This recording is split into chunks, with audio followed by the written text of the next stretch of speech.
And now it has begun. Hello once more. So yeah, it's been a bit. It's been a bit. As you can see with the last modified date. Yeah, I haven't done the girls one for a bit because I knew that it was just gonna take a while and the last one was exhausting, and yeah, I still think about that. I definitely wish I did a better job with that. It was just like I said last time, just felt like a few characters from one tier could have been up, and a few characters from the tier above it could have gone up. And yeah, that was a bit of a mess. I feel like this is going to be a bit tricky as well for the girls one. But yeah, same rules apply. I've already said everything I wanted to say in the last one, but I might bring up some stuff. Now, the video hasn't been uploaded yet, but I will upload it sometime a bit after I finally finish this one. So yeah, we got the 5 tiers as usual. Got the best, which again, only 10 can fit on there. Love them. You know, characters that I really, really, really like. Like, these are the 2 tiers that if you really give a shit about, if you really do, for whatever reason, yeah, these are the 2 most praising ones. And this one's fine too. Again, all these characters are my top 100, so of course I really like all of them. But this one's a really good tier. This one's good as well. It guarantees that they are in my top 100 at the very least. And then this one, the idea of it is they arguably could be switched with other characters, if not definitely, but I just kind of had to pick some.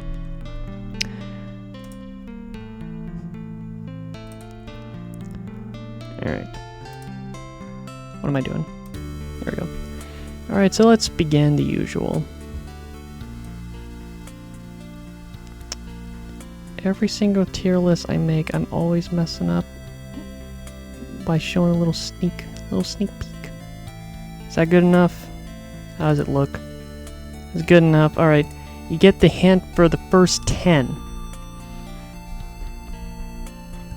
So, oh boy, this should be interesting. Alright,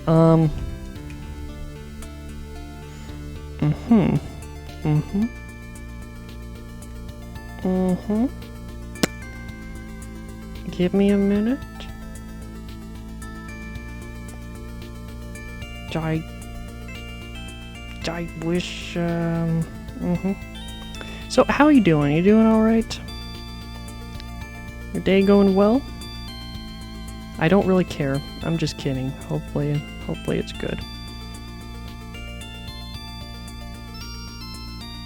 Cool.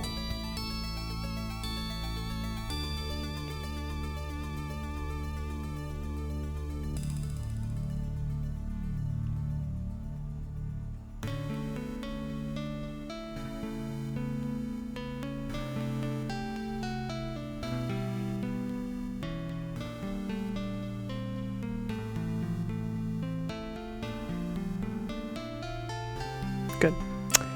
Gwen! Gwen, okay.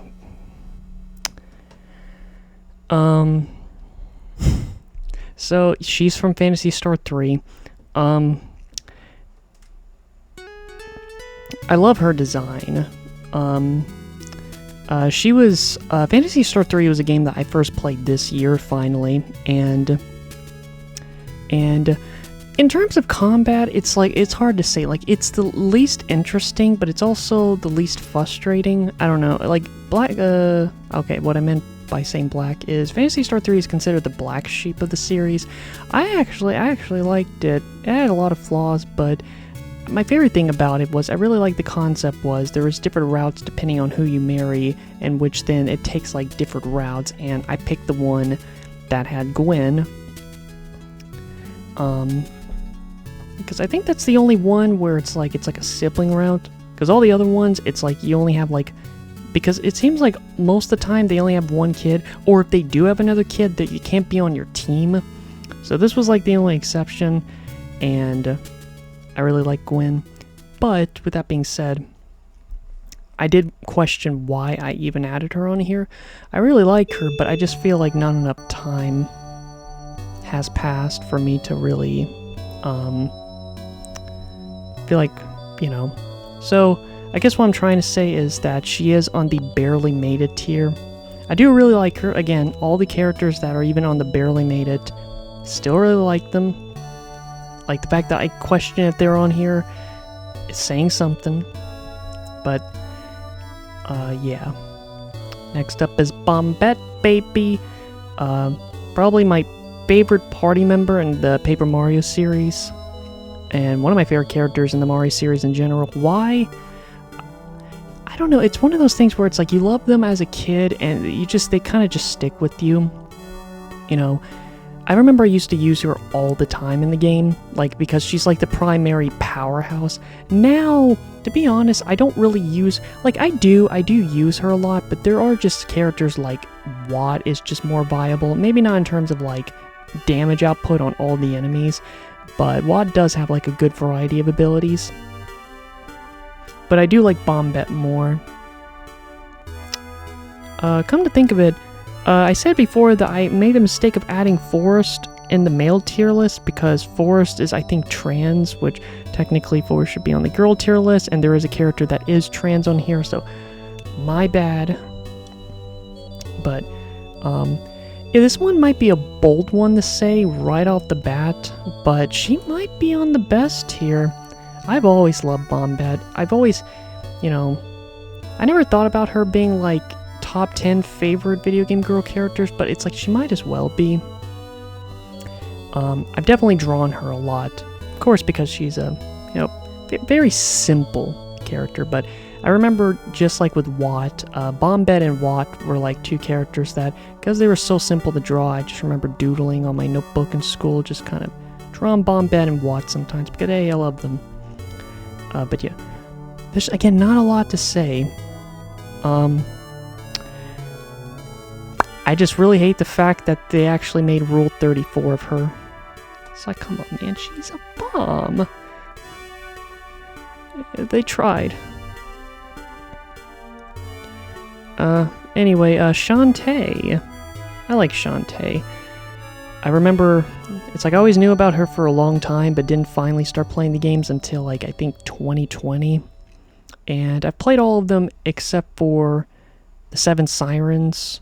The last game I played was Half Genie Hero last year.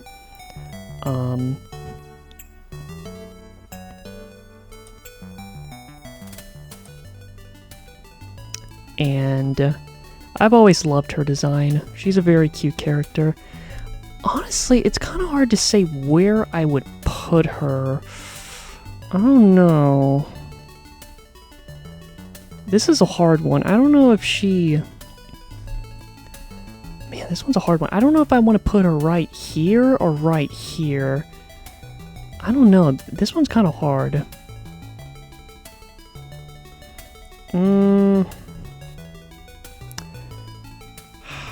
Like, I love her design. And I'm gonna continue loving her design because the Seven Sirens, she just looks so cool. I might put her right here. Yeah, she might be up there. I'm gonna be so upset if, unlike the male characters where I kind of struggled on who would be on Love Them or higher, because I had way too many like characters that were on these two tiers, which aren't bad, but it's like, you know, I kind of like a balance. Rinoa from Final Fantasy VIII. Kept wanting to say 7 in my head. I really like Rinoa. I do. She was like one of the main characters I played in Final Fantasy VIII. I don't like her as much as like Squall or Pale. I honestly, I think I like Irving even more as well. I don't know. But still, she is like my third favorite character in the game. I don't know where I would put her, however. Like, do I like her more than Gwen? Yes and no.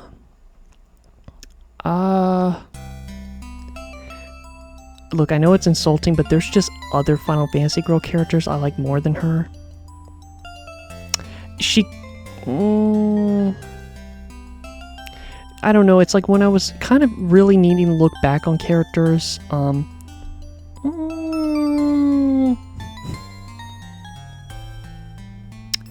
I just know that she's... I'm trying to think of the rest of the characters. I think out of all the characters, she is like my... She's my least favorite... She's my least favorite Final Fantasy girl that's on this tier list. But I still really like her. I guess I could put her right there. Again, I can kind of go back and forth. Like, I like Gwen as much as Rinoa. I don't know. I'll put her right there for now. I know someone's really pissed. Alright, speaking of another Final Fantasy character, one that's I like a lot more is, I keep wanting to say Cecil, that's not Cecil, but the spelling is similar, Celise. From Final Fantasy VI, and I don't know why I liked her so much more than Tina / Terra. I've grown to like Terra more, but still, it's like, I will say this, I love Terra's design. She has such a beautiful design, but for some reason, I never cared about her character for some reason. I don't know. But again, I have grown over time to like her a lot more, but still, I need to play the game again to finally give more of a further opinion. But with Celise, I don't know why I liked her so much. I love her design, for one thing, and she was one of the characters I did play whenever I had the chance. Yeah, again, I don't know why I do like her so much. Is she my favorite Final Fantasy girl character? Yeah, but also there's two answers to that. It's like she's my favorite, but in a different way. Like, she's my favorite because I want to give an interesting answer, but there's one that I arguably like more.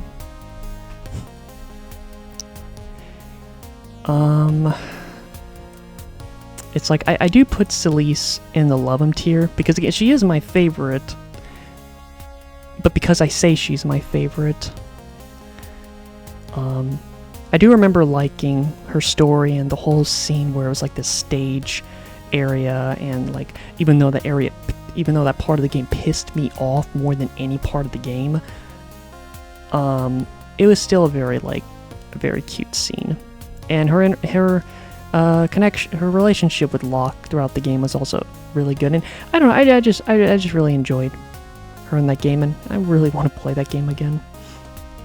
But taking a bit of a break on games, just want to focus on other stuff as in talking about video game girls, ironically. Asahi from Shin Megami Tensei 4 Apocalypse. Am I recording? I am. I just thought in my head. Asahi from Shin Megami 4 Apocalypse.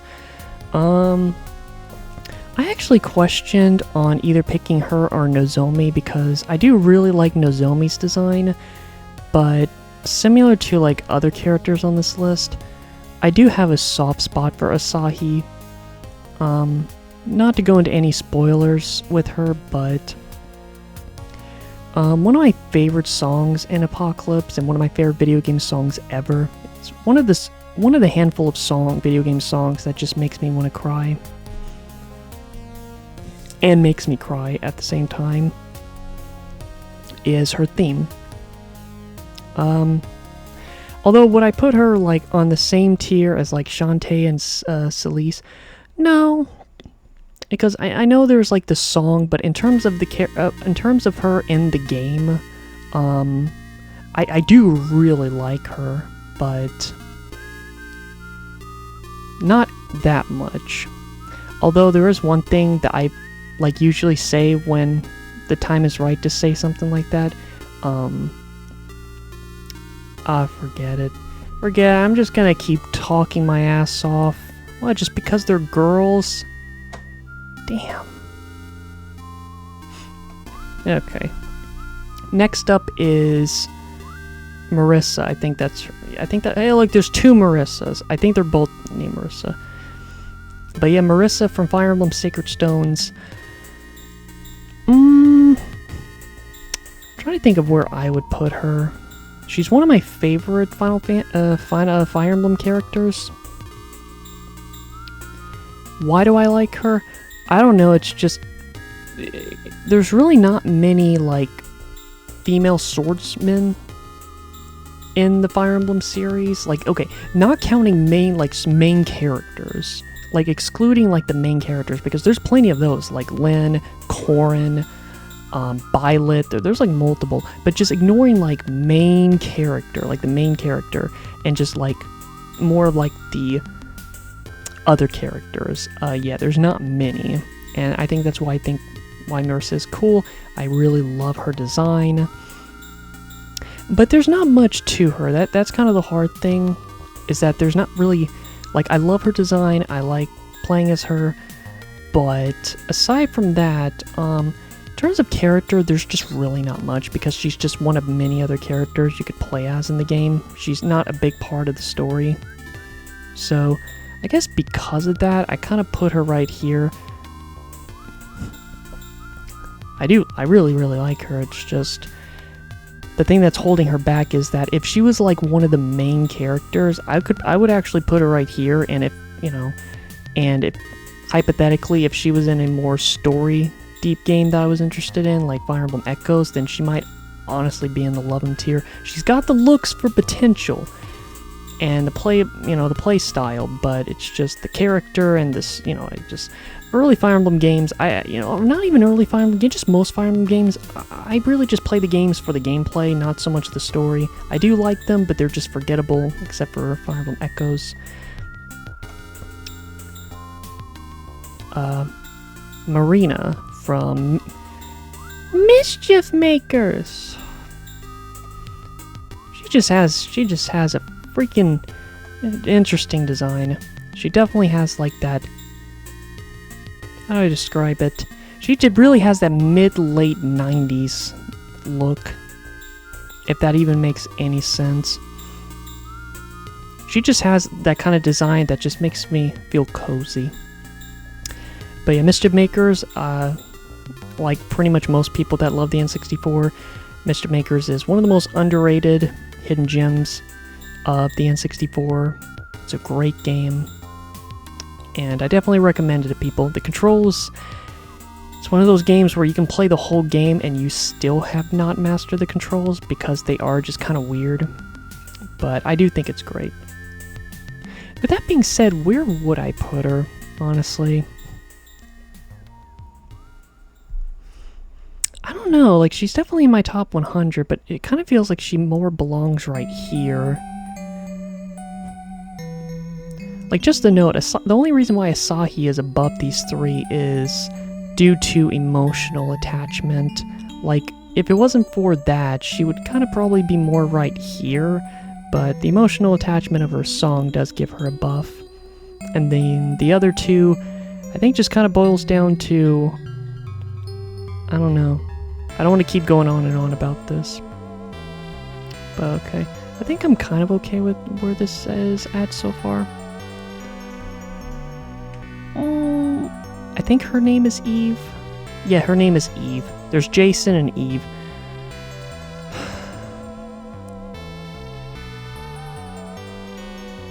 Felt so sorry for her in the second game. This is not how she normally looks. This is how she looks in the second game. It's just really sad. She kind of what she went through kind of reminds me of one of my characters in one part of this in the series that she was going through.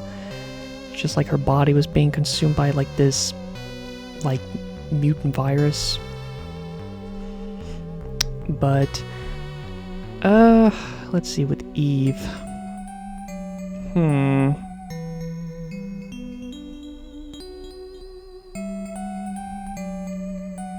This one's kind of strange because I wouldn't put her, well, It's been a while since I've played the Blaster Master Zero games.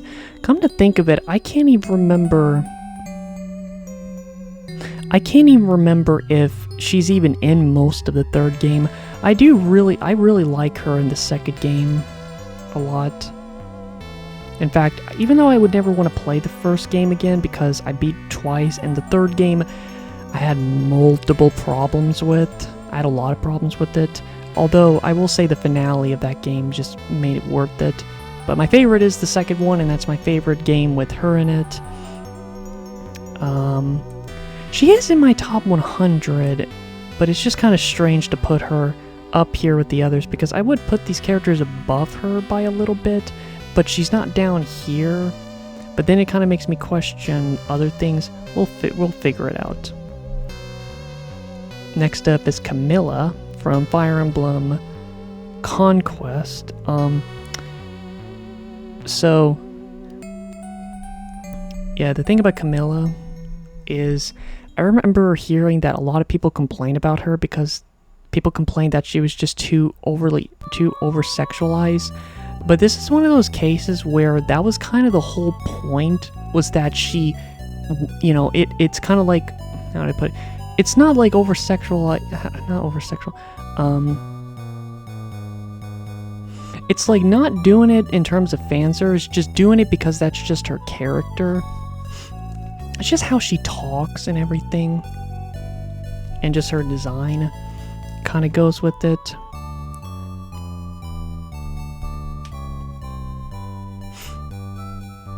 Just an ad, but no, I love Camilla. I like her design. She's one of the main characters, so unlike Marissa, that kind of has a disadvantage because it's just one of many just random characters you can have on the team. Camilla actually is one of the main characters in the story. She's one of the, well, they're not blood related, but one of the siblings to the main character. And I contemplated on adding Leo onto my male tier list. Like I said, if he could have been like in the barely made it if I did add him. But Camilla, where would I put her actually?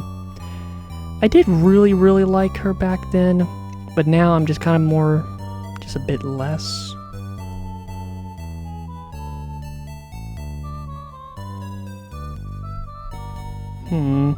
I wouldn't put her on the same tier as like Shantae or Celeste, but I would put her above these four, so I would say she perfectly fits right there.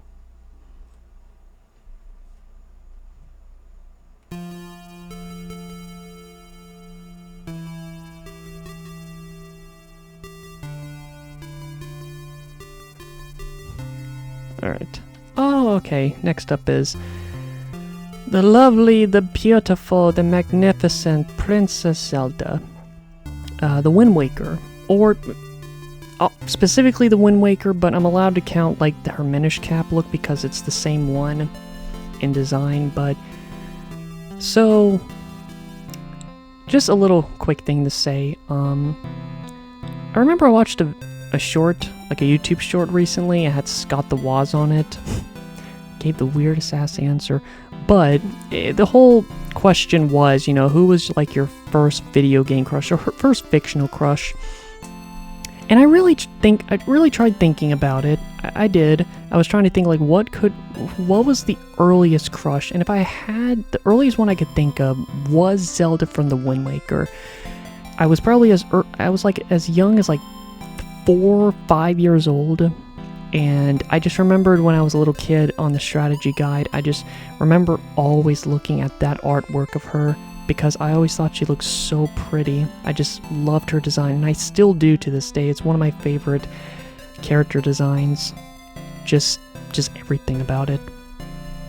And so yeah, she arguably could be like the first fictional crush I ever had, maybe. Like heck, I liked her to the point where I got a plushie of her. But yeah, this is my favorite version of Zelda. And honestly, before I made this tier list, like when I was like working on this top 100 girl tier list, and even back then, like she's definitely in my top 10. Also, I tried my best, but I hate that their faces are cropped a bit. I don't know how it's supposed to turn out. I want to show some of their body. But, no, Zelda is in my top 10. But of course, I'm not trying to refer to, like, all Zeldas, but... Because, I think I did put Toon Link in my top 10 male tier list, which he does deserve it because I've always loved Link from Wind Waker and everything.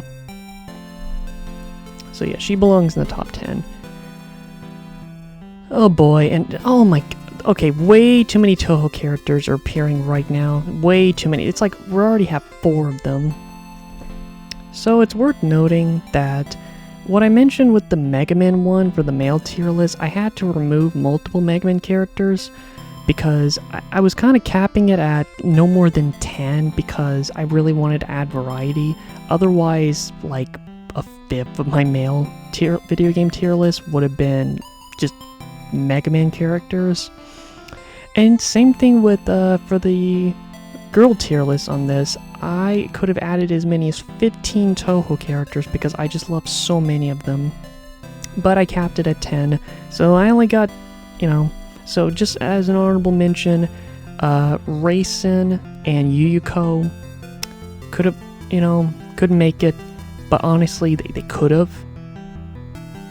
But I couldn't. But we got Yukari Yakumo, which she's my 3rd favorite in the Touhou series.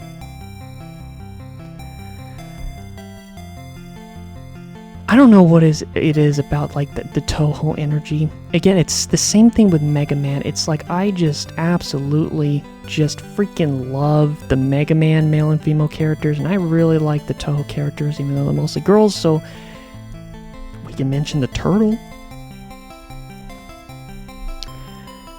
You know, honestly, I don't know where to put Yukari. I really don't. I really don't. Like, I'm trying to not... Like, she's definitely up here. But it's like, a part of me, I'm just like, you bastard. She goes up here, but nope. She goes right there. Also, sorry if I'm sounding weird or stupid. I'm tired. After working, and I jogged earlier, did some dishes, been practicing on my driving again so I can get my damn driver's license finally. So I'm tired. I've sweated like 5 times. I am just, it's hot, tired. But I'm doing this tier list because I like you a lot. Now, don't take that too seriously. AVG reference. Alright, anyway, she'll just stay up right there. I feel like she fits right there. Iris! My good old friend hates her, which, you know, like, look, Zero is my favorite character, period. And I won't deny, he's a handsome lad. But, you know, I never hated Iris for that reason. I actually thought it was cute, and I felt really bad for Zero that, you know, it just really sucked that, like, he had a girlfriend, and, you know, and she just, you know, it sucks. It really sucks. Now, do I think Iris is the most interesting character? No. Do I think she's the most interesting design? No. But I do really like her. I think my main problem is I just wish there was more of her. I did like her more when I played Mega Man Xtreme 2 because she is one of the main characters in that game. So, in fact, I think this design is based off Mega Man Xtreme 2. But no, it's like there are other Mega Man characters I do really like, but because, you know, this is Zero's girlfriend and everything, I do put her up here. I do really like Iris. Also, that Mega Man biasness. Unless you're one of Bowser's minions. I'm sorry, just another reference popped in my head. I'm being a little silly today, aren't I? Checking how everything's looking. Alright. Alright, time for Marissa number 2. I can count either or. It's the same Marissa. I'm like, you know, Marissa from Rondo and Symphony, whatever. I just picked her Rondo design because I like it more. Although she does look really nice in Symphony of the Night. I just like her Rondo, yeah. Man, I don't know. I really do like Marissa a lot. Yeah, this one's actually a hard one. This one's hard. Because, like, I put Richter in my top 10, but out of Richter... Oh, shoot. Wait. Give me your hand, Justin. Justin? Just do it quickly. Okay! You know, honestly, okay, I'm fine with it. It's just, it went to another compilation. I'm fine with this one.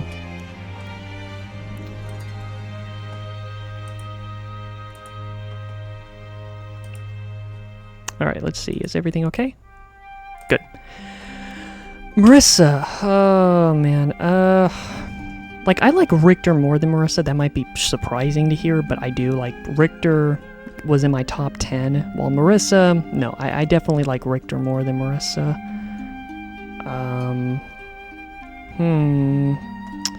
It's hard to say because there's not many games of her, but the game that she was in, which was Rondo Blood, kind of like with Richter, just kind of...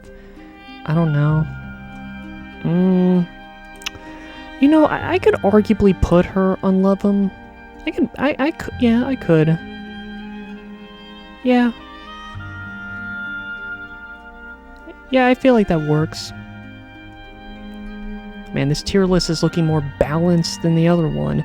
But again, to be fair, I'm even though I'm tired, I'm kind of more in a clearer mind.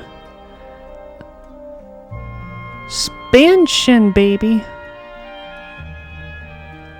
There's the adorable Chin from Touhou, because of course Touhou. So, shoot.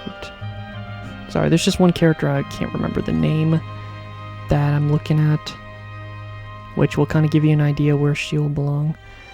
But yeah, Shin with Touhou. I like her a little less than Yukari, but at the same time, I don't know where I would put her. Shin is just a big ol' smile that you don't see. She's kind of in the middle because it's like...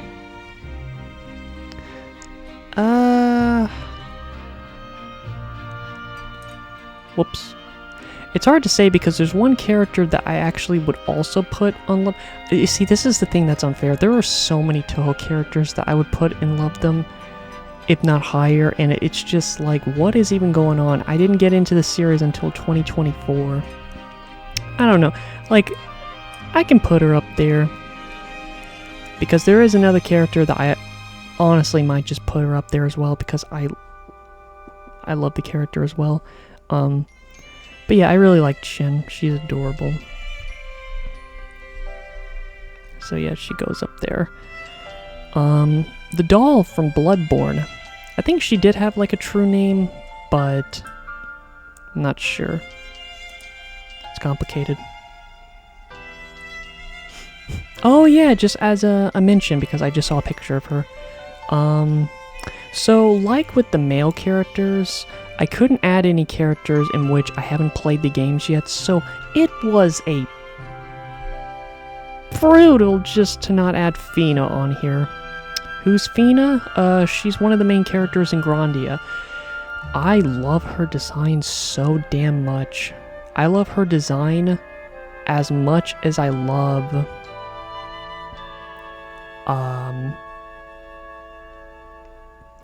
Who did I mention?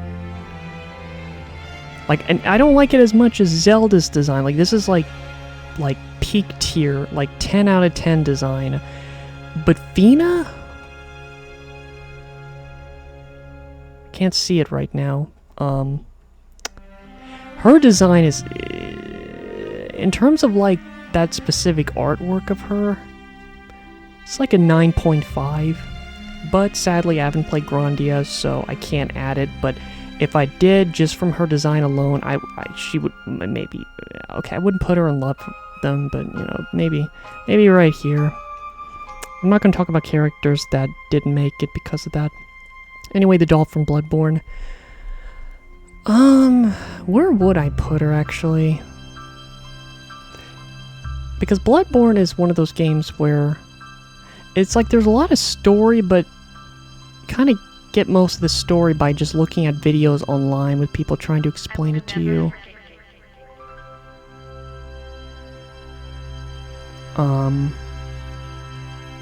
It's hard to know where... Justin. I'm trying to figure out where I would put her. I don't know. I think I would put her right there. She is in my top 100. Always liked her design. And this is fan art. And well, actually, pretty much most of the art from Toho. I tried to add official art as much as I could, but then sometimes I did add some fan art, so I'm sorry about that. Alright. Next up is Tron Bonne. Another... You're gonna see plenty of Mega Man characters, don't you worry. Now, I never played Mega Man Legends 2 yet, which is a sin to say that, and I haven't played Tron Bonne Adventures, which is also a sin, considering I've known about that game for as long as I have. But still, I really like her a lot in Mega Man 64/Legends. I definitely like her more than Iris, but it doesn't feel right to put her in the Love 'em tier. I don't know. It's like if I played the other two games, then yes, I absolutely would put her up there. But because I've only played that game, I know it's strange because I'm kind of going to use this. I'm going to break this rule sometimes, but I would put her up here if I have played the other two games with her in it. But because I've only played the first game, I kind of just want to put her right here. Just doesn't feel right, because I really do like her a lot. Next up is Aqua. Alright, so we've been adding like a lot of characters just for here, but finally here's another, actually, well, I'll see it after this, but this is Aqua from Kingdom Hearts Birth by Sleep. I do really like her design, and I would say her and Riku are like my two favorite characters in the Kingdom Hearts series. But even still, I do really like Aqua. But, you know, she was a character that I contemplated, like is she in my top 100? Because I was trying to think about, like, you know, who would be on here, so she barely made it on here. So yeah, she's right there. Hey, don't be salty. Anyone that is a huge fan of Aqua. And speaking of another character that barely made it, even though I think she's very adorable, and I do remember that, you know, she was in Gunvolt 2. She's the younger sister of Sculpin.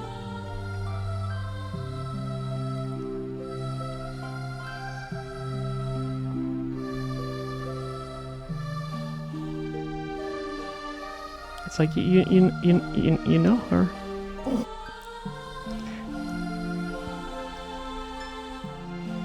But I do really love her design, and she is one character I don't... Something about characters that are just ill, and they're just... Something about characters that are just, you know, having to be bedridden a lot because of their physical illness. Just, whenever I see characters like that, it just makes me feel sad.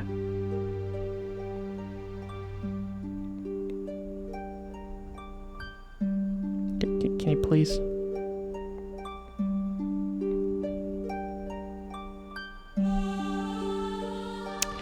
Okay, no wonder her name is always hard to remember. I don't know how to pronounce her name. Metil? Metil? It was just always a hard name to remember. She barely makes it on here. I do really like her. Like, you know, I could argue, like, if I played Gunvolt 2 again, maybe. But yeah, there's not much to say. She was only in one game. I really liked the game. I really liked her. but, well, she was in Luminous Avenger, which that really bothered me, what they did to her in that game. It was an alternate universe, but what they did to her was that really made me uncomfortable for the rest of the day. And whenever I think about it, I just, a lot of people did not like that, what they did to her. Anyway, Patchouli! Hello, Patchouli. Patchouli is here. From Touhou.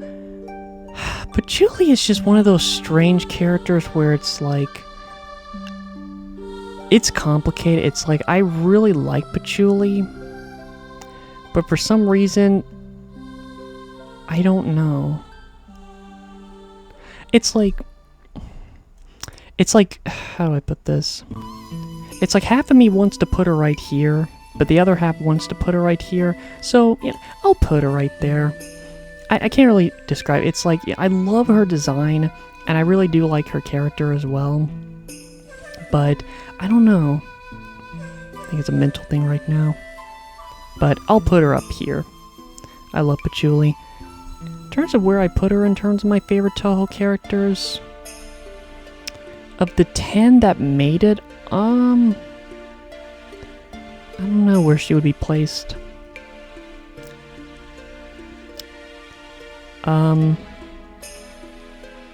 Okay, the problem with this character is that that's not her name, but I've only seen her name a handful of times. They don't really mention her name in-game, but the character from Yumaniki, they actually added her on here because I actually, that was a great game, and I really like her.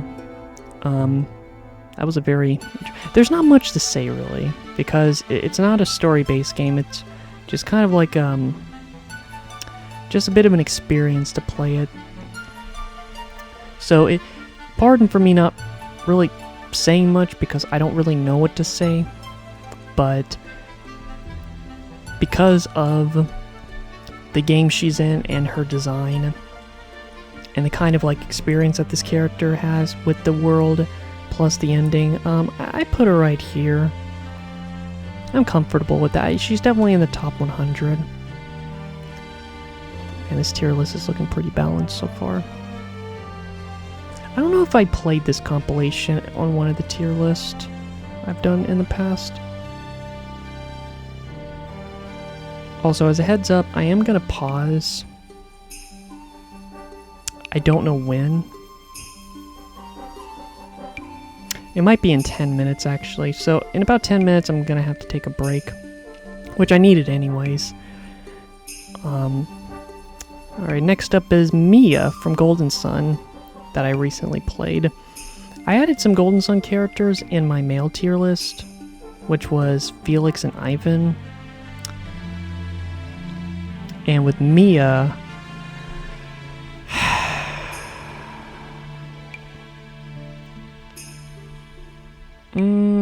I think I know where I would want to put her.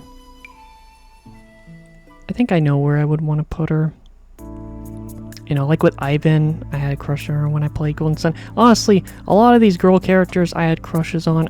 I'll just say it now. But when it came to male characters, there's some. There was a few of them, like Forrest and Ivan, but like I said, I think there's certain conditions on what makes me have like a guy crush. For the most part. But yeah, Mia,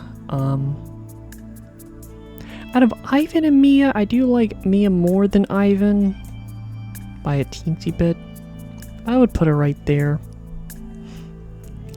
Comfortable with that. Alright, next up is Claire from Fire Emblem Echoes. Actually, there's two Fire Emblem... Actually, how many characters? There's three. There's three from Echoes. But yeah, Claire from Fire Emblem Echoes. Another character I had a crush on when I played this in 2017. I don't know why I did. I think it's because I just loved her voice and her personality. And, she was one character that was not the best to use, but I guess it was similar to Marissa where like they weren't the best characters in the game, but because I really liked them, I really pushed to make them at least decent in the game. With that being said, where would I put her?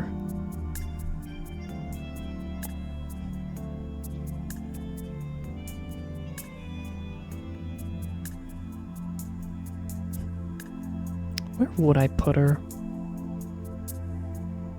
Okay, yeah, I can put her right there. Yeah, it's like, you know, I like Claire as a character more than Marissa, but I like Marissa's design more than Claire. And, you know, to put her up here, it's like, you know, I do like Marissa, you know, oh my gosh, her name? Mia? Thank you. Honestly, I think it's weird that Shantae is as high as she is, but I love her design. So I guess it's fair. Alright, crap, there's gonna be more. Next up is 2B from Nier Automata. Of course, you know how I am. I love the black and white combo. The white hair, black clothing. Damn it, she has a mole! That gets extra points. I love seeing girls with moles. It's a nice look.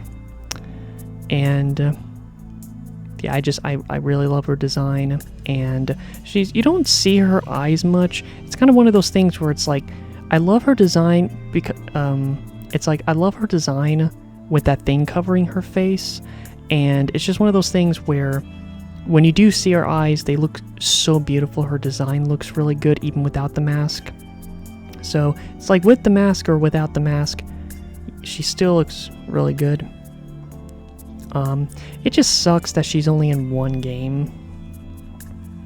In fact, I think the reason why I got Nier Automata was because when I saw her, I fell in love with her design.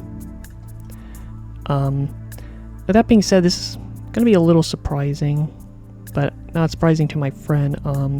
Pretty much ever since I've played the game, I have actually always put her in my top 10. She's one of the only few video game girl characters where whenever I think of my, you know, any character that is definitely in my top 10, 2B is one of them. Just because I love her design. I do like her character. I definitely do. She's a very serious character that just doesn't have, like... She's one of those characters where it's like, she's too serious, but there are times where she will, you know, show that she does have a, you know, a humorous side, especially later on. And her interactions with 9S is very nice.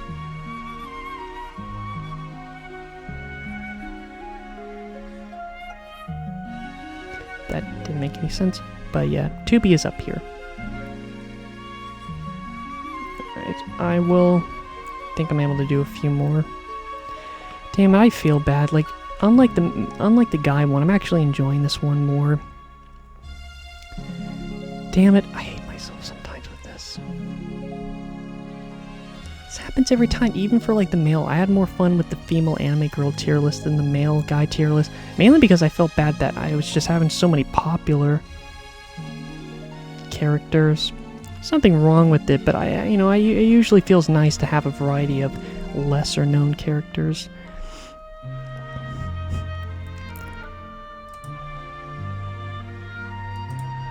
Anyway, next up is Yuka from the Touhou series again. This was one character that I actually, before I started playing more of the Touhou series, she was actually she might have been my favorite. No, I'm trying to think of the time. I think she was like the first Touhou character that I considered my favorite. And then afterwards it was Tewi. And even then, after that, it's kind of complicated who's my favorite. I kind of go back and forth. But yeah, Yuka, I feel comfortable putting her right here. Because, I don't know, it's one of those things where it's like, one of my favorite Touhou designs, official arts, is her from Seiho 2. I even made a drawing of her. even though she has like freaking chibi legs, like someone cut off her shins. Isla, okay, this one you might be upset with me about. Well, Isla was one character that I was kind of struggling. She was one of the characters I added because I was struggling on who to add on here, which is strange because Chrono Trigger is one of those games where I think all the characters are solid. They're all really good characters, but not. It's kind of hard for me wanting to say they're in my top one, definitely in my top 100. So, even though I really like Isla a lot, I think I just really need to play Chrono Trigger again. But I think I kind of put her right here because like I do put all these other characters above her, but I can also say she's like above these three characters. So she's like top tier on the barely made it, but still barely made it nonetheless. Deal with it. Okay. Next up is Miriam from Bloodstained, which I'm counting her from Bloodstained, what was it, Curse of the Moon and Bloodstained Ritual of the Night. I remember when I first saw her, I love her design, and she was actually my favorite character to play as in Curse of the Moon, mainly because she was like the closest character that played like a traditional Castlevania character. And I do love her design. It's hard to figure out where to put her because I haven't played Ritual of the Night in years.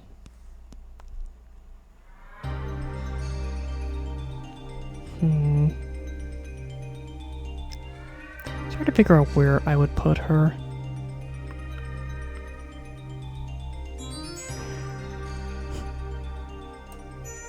I might put her right here. Also, sorry that her face is a bit... oh my gosh, I already had to edit 3 characters because their face was cropped too much. I just didn't want to do anymore. But she might be right there. Again, the main limitation is that she was just kind of only in one game. Sometimes that might not be a limitation for some characters, but it just depends. But I guess I would put her right there. Next up is Jewel from Azura Gunvolt 1. Now, unlike her, you know, I've only played the game once. With her, I've played the first game twice, and I actually liked her. I actually liked interacting with her more, just because it was a girl that Gunvolt was taking care of that he found, and I just thought the interactions were cuter. So, because of that, I definitely would put her in my top 10. Yeah, I definitely would put her in my top 10, but just like right here. Alright, this is probably going to be the last one, and then I'll have to take a break. It's a good one to end with the break. Celine Jules from Star Ocean Second Story and Star Ocean Blue Sphere. Of course, I picked this picture. It's my favorite of her. At least in the Second Story one. So, this was like one of my favorite characters I was introduced to last year, thanks to my friend. And not only that, but this was the character that pretty much made me finally decide that, okay, I want to get Star Ocean Second Story now. And because of her, I just kind of became... I just wanted to buy a lot of Star Ocean stuff because of her being in it. I bought pretty much all of the manga, all of the Blue Sphere manga, and I even wanted to get more stuff with her on it, but I don't know, I just kind of stopped. I did think about this. It's kind of hard to say where I would put her, because she's like one of the only characters, even though there is a character right now that I'm kind of going through something similar. Last year, it was just kind of... can't really describe it. Oh, crap. I'm almost out of time. Give me a second and then I'll kind of conclude it.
Okay, I gotta pause in a minute.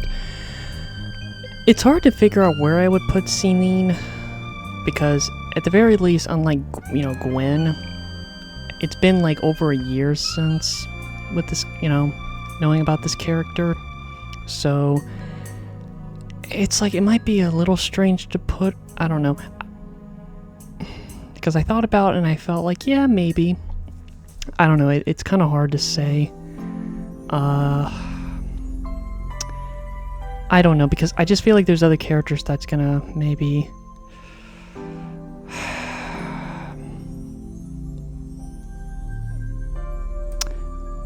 I don't know where to put her.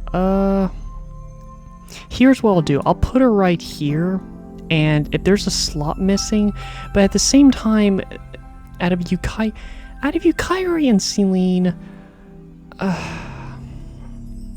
damn it. Out of Yukari and Celine,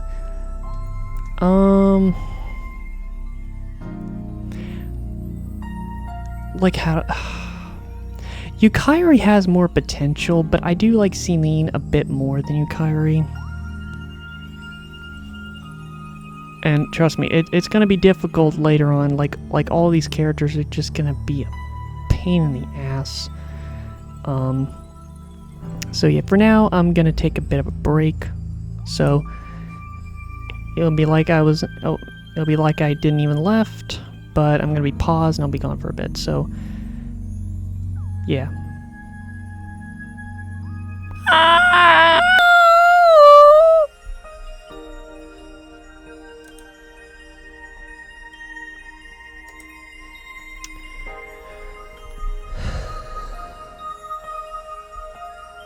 Hello, I am back.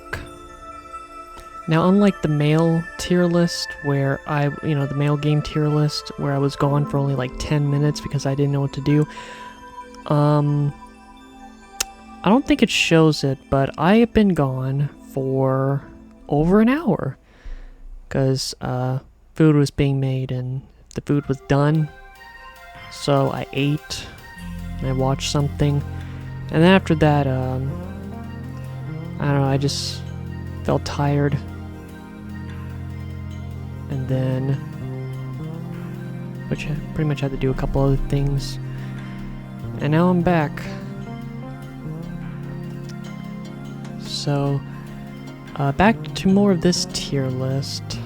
I feel rejuvenated, but also tired. But, yeah, let's continue this. So yeah, last time I put Celine on the Love tier. She could be in the top 10, but I'll just have to see. There's more possibilities. Amy, what are you doing here?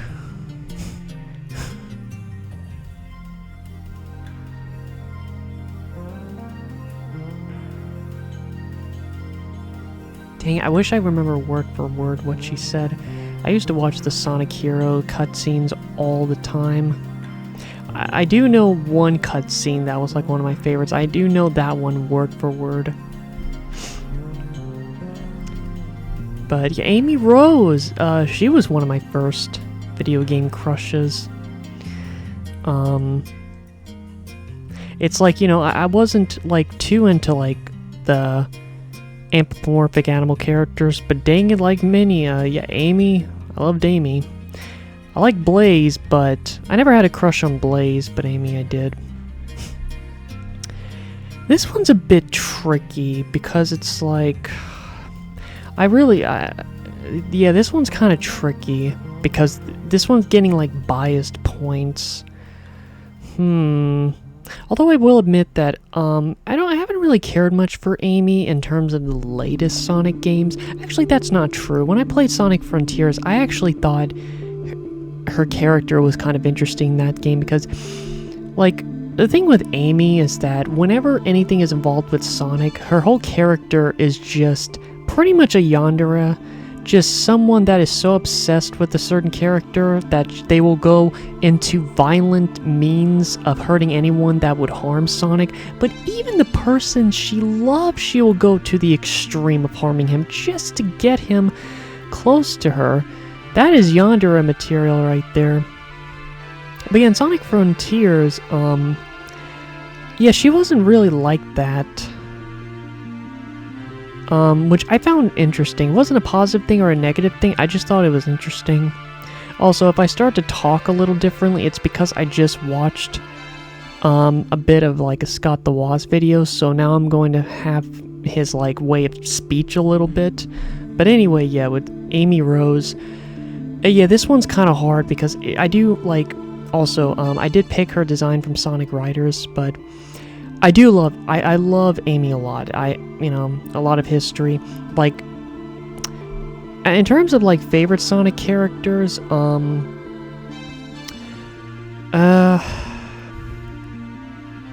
see, it's tricky. It's, like, it's kind of tricky because it's, like, it's tricky because she's, like, at best, maybe not at best, she's my fourth favorite.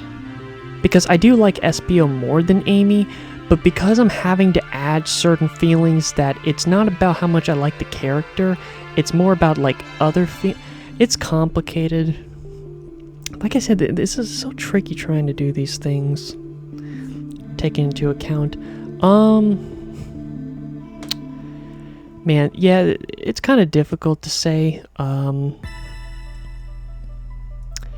don't know, this is kind of like a... I don't know. I'm gonna put her right here for now. Like, the only reason is, like, when I put her right here, it doesn't feel right because I like, due to my, you know, history of her since I was a kid, she kind of surpasses all these other characters. It just kind of feels more right to put her up there. I don't know. It's gonna be tricky in a little bit because of Blaze, but I'll figure it out then. Alright, Celica from Fire Emblem 3 Fire Emblem Echo Shadow of Valentia. I adore Celica. She's so sweet. She's one of the two main characters in that game, and yeah, I really like Celica. She's probably one of my favorite Fire Emblem characters. It's kind of hard to say where I would put her. Man, it is kind of hard. Where would I put her, actually? It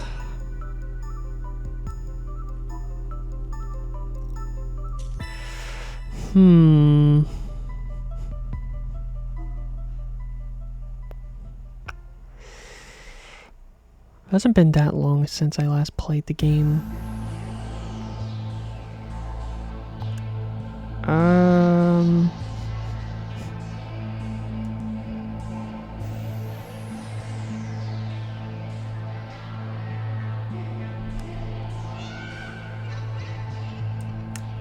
Kind of going back and forth between like right here and right here. It's kind of hard to say.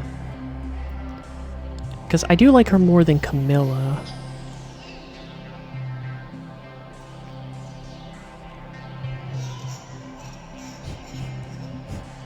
She might almost be up here, I don't know. I'll have to see. Alright, Magnolia from Bravely Second. So, yeah, she's in Bravely Second. She's an alien. I remember I liked her voice. I thought the English voice actor kind of gave her an interesting voice. I really like her design.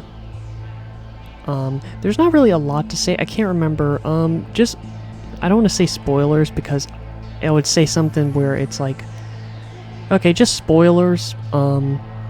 So the thing is, when I played Bravely Second, I was really worried if Magnolia was like a character that was hiding to be a villain or something. Like, I was just worried. I was really hoping she wasn't like a traitor, but in the long run, not even the long run, in the end she wasn't. She just kind of gave off that feeling because like her whole origin about her home on the moon was being attacked, and it just kind of felt like she was just like built up to being like, I don't know, something like Magolor from Kirby's Return to Dreamland. That was the kind of vibe it was giving me. But no, that's not the case. I'm not sure where to...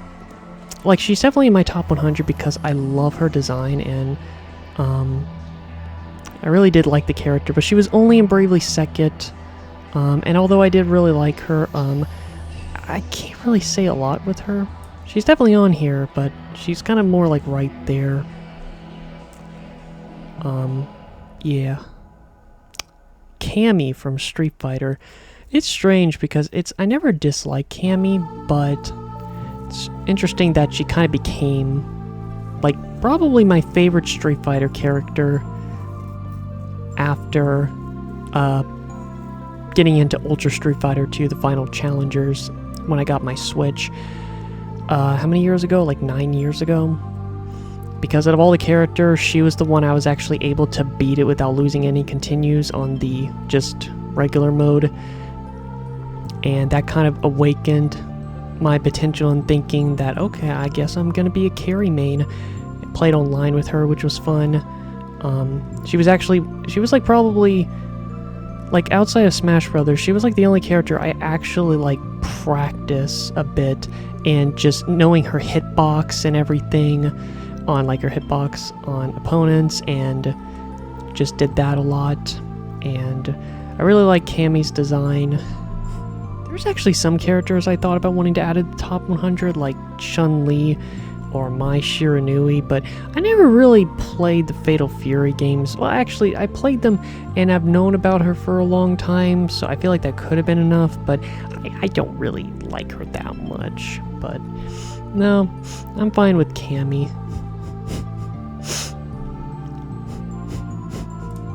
Guess I could put her right here. Oh, great. It's gonna reach the point where it's gonna overlap. I don't know, some characters could be on the very cute tier. I'll have to see. It seems like the characters I add the most is right here, because these are characters that are definitely in the top 100, but I don't know. Alright, this one's gonna be an easy one. This one's gonna be weird. So, Dixie Kong from the Donkey Kong series. Weirdly enough, had a little bit of a crush on her when I was a kid. Even at 13.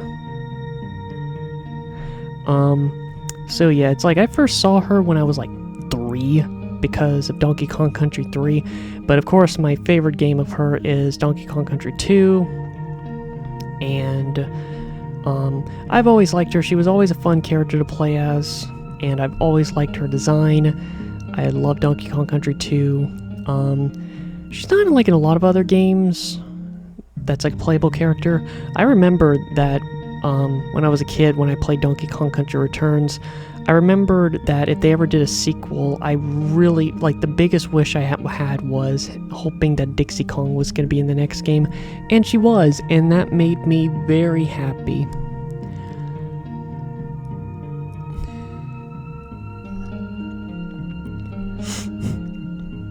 But yeah, this is kind of a tricky thing to say, because, like, where would I put her exactly? I don't know if I would put her in top 10. It's hard to say. I think back then she was in my top 10, but it's kind of hard to say now. You might think, really, you like Dixie? Well, again, you know, it's like with Amy and Zelda Bombette.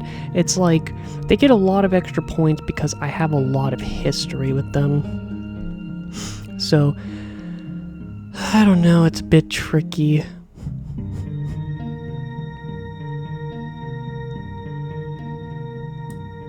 Maybe. We'll have to see. Like I said, I could probably change it around. I just know that at the very least, all these characters right here, Celine at best is the only one that could be in my top 10, but the rest I think are just fine. Cinnamon from Mega Man X Command Mission. Oh my gosh, I'm gonna try not to be too biased. Yeah, Cinnamon's very sweet. I really like her in that game. Alright, let me check a couple things. Alright, everything seems to be fine. But yeah, I like Cinnamon a lot. But again, I don't want to be too biased. In fact, I really do need to check. Are any of these characters capable of being on the very cute tier? It's hard to say because the more I keep adding characters, the more it's going to be harder to figure out, like, where could they actually belong. I don't know. There's other Mega Man girl characters that I do like more than Cinnamon Roll, so I don't know.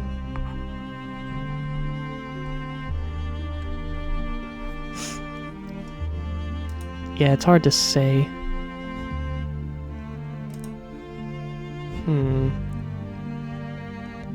I don't want to do this because as soon as I do it, it's gonna like...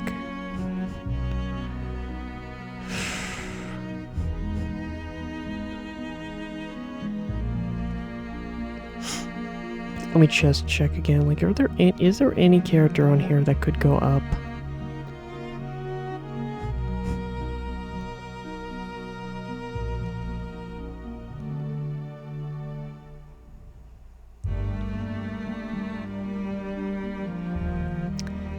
No. Dang, I'm gonna hate this, because now it's gonna make it look nasty. Ugh. Great.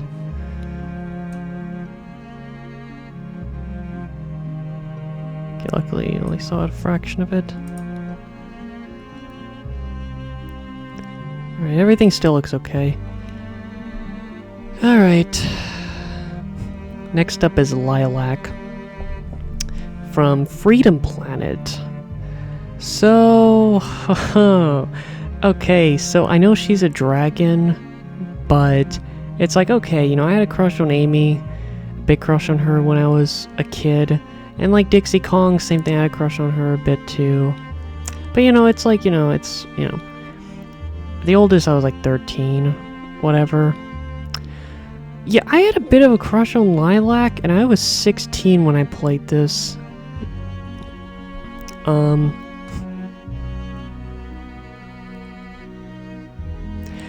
I have no idea why I was really into this character at that time. That is really strange when I think back on that. But I do love her design a lot, and Freedom Planet was a really good game. I wish I can come back to it, and I remember it took a long time for them to finally make the sequel, and her design looks really cute in the sequel too, but I do like her design in the first game more.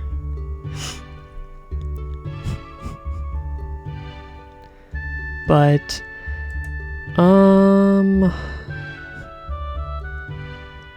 see, it's so dumb. To be fair, see, what's weird is that Claire could possibly be on Very Cute. It's like they get extra points if I had a crush on them. If I had a crush on them, they get extra points. So, I might almost add Claire a peg up because I do like her as much as the other girls on here. But it's like, if I had a bit of a crush on them, they get extra points. I never had a crush on any of the other characters on here, except for Claire, so I don't know. Oh, Midna! Alright, I'll say this now. Just like with Zero, Zero being my favorite, well, my favorite fictional character, period. But at the very least, my favorite male video game character.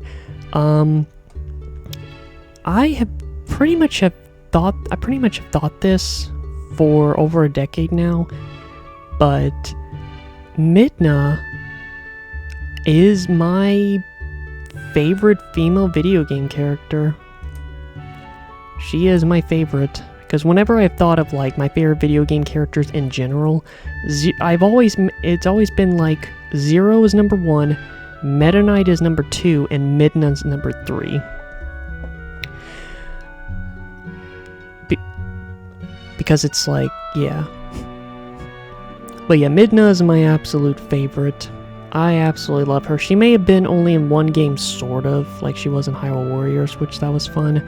But really, it was just that game, but just like with 2B, you know, and technically with Wind Waker Zelda, it's like when a character ended jeez. I'm making complaints about like, well, they were really only in like one game, but then these characters, what's the difference with them? What's the difference? I don't know. But yeah, she's my favorite. Wow, man, this girl tier list is going a lot better than the guy one, because again, I was struggling on who to pick for my top 10, and that's sad. I was really struggling on who would even be in my top 10, but with this one, I'm struggling on, like, who's gonna be on there for the opposite reason. It's like, shoot, it's gonna be full by the time I'm even done. Alright, Samus Aran.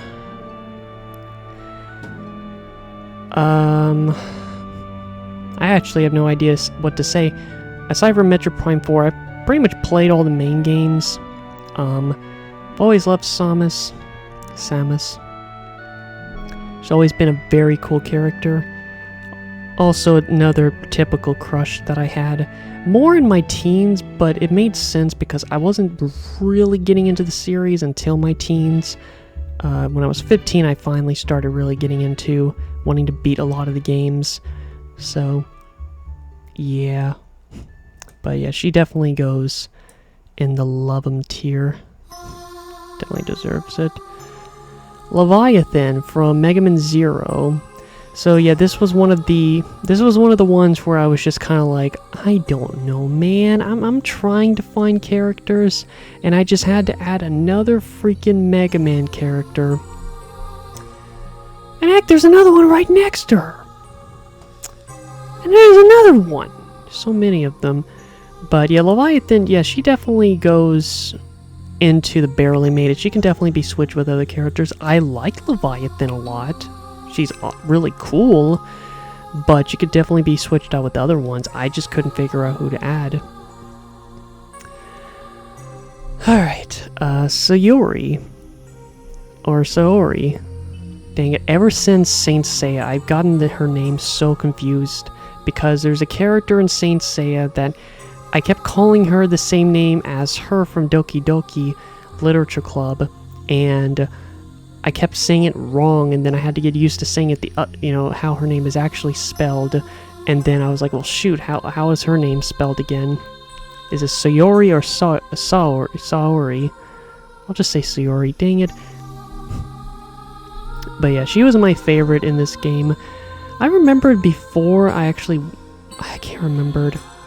Actually, no, I think I did after I beat it, but when I first played this game, going in as blind as I could, which thank goodness I did, and also sucks that I did, yeah, she was my favorite of the four, which just made it that much worse. I won't go into any spoilers if you haven't seen it, but man, that just made it so much worse that she was my favorite. I was really like going for her, and man, that sucked. But I don't know, I think because of it, I do have, I've always liked, I realized this with a lot of series, just from anime, not even, with anime, yes, video games, yes, Western shows sometimes, but I've always been interested into the, like, if there was like a group of characters that could potentially be the person for the main character, like a harem or whatever, or it doesn't have to always be harem. I've always rooted for the girl that has been with the main character since childhood. I don't know. I think something... I don't know. I've always found like it being very sweet that you know they've known each other the longest, so it's like they're the closest. But of course, you know, it's understandable that either they just want to stay as friends or not. But you know, I don't know. Usually, I've always rooted for those kind. I guess the name 2 animes that just pops into my head is Oreshura, and my favorite character of the 4 that I wanted the main character to end up with was a girl named Chika. That was the childhood friend. And then with, what was the other one? We Never Learn. I wanted him to end up with Takamoto, which that was his childhood friend. And spoilers, but the original ending, he actually does end up with her, which that made me happy. Okay, I've been going on forever with this. It's hard to say where I would place her, to be honest. To be fair, it's like I want to put her up there, but I think I'm kind of more comfortable putting her right there. Yeah, I'm more okay with that. Alright, Soul Titanium, or Titanium, Soul Titanmon, from Mega Man 04. Like with the Robot Masters and Mavericks and the Mega Man, the male video game tier list, this is, I think, the only one that I added because she's my favorite Maverick. There's not many girl Mavericks when I think about, like, when you think of the X series, there really isn't many girl Mavericks. But with Mega Man Zero, I thought it was cool because there actually are. There's a few. There's like one in Mega Man Zero 3. There's 2 in Mega Man Zero 4. Mega Man Zero 2, I can't remember. I think they're all males. And then Mega Man Zero 1, I think they're all males. But of course, there's Leviathan isn't a Maverick, but so kind of similar to like kind of similar to Snake Man. Well,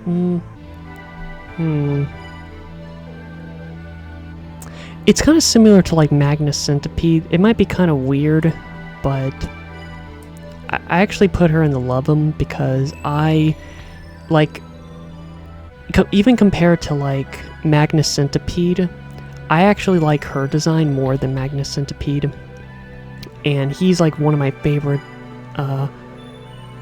like boss designs in Mega Man. But I'm not saying she's my favorite, but she's like top 2. She's, you know, she's a fiery moth. I love her hair. I love like the buns on her hair. That's what it's supposed to be. I just love fire moths. There's a Pokemon in Pokemon Black and White that's kind of like that, a fire moth that looks really cool. And you know, she's a girl Maverick, which just is a plus because again, it's just so rare to see them. And when, you know, with this one, this is like probably one of the only times where it's like they really just peaked at how great. God, I really hope that the one they pick for Mega Man Overdrive is the girl. What was her name? Sweeper Woman. I just want, please, a pussy, please. Alright, anyway, next up is Blaze the Cat. Not Eek the Cat, not Felix the Cat. None of those cats. No, we got Blaze the Cat, which is going to be tricky because I do like Blaze more than Amy, but I don't have like the crush history, so she won't get bonus points for that. Not to mention, Amy just has like a lot more history. Like with Amy, like she's been around since Sonic CD. I love her design in Sonic CD. She's been in multiple spin-out games from like the 90s. You know, she was in Sonic Hero. She was just in, you know, Sonic Advance games, and you know, just a lot of Sonic games. I think the last Sonic game where I really cared about her was, what was the last one?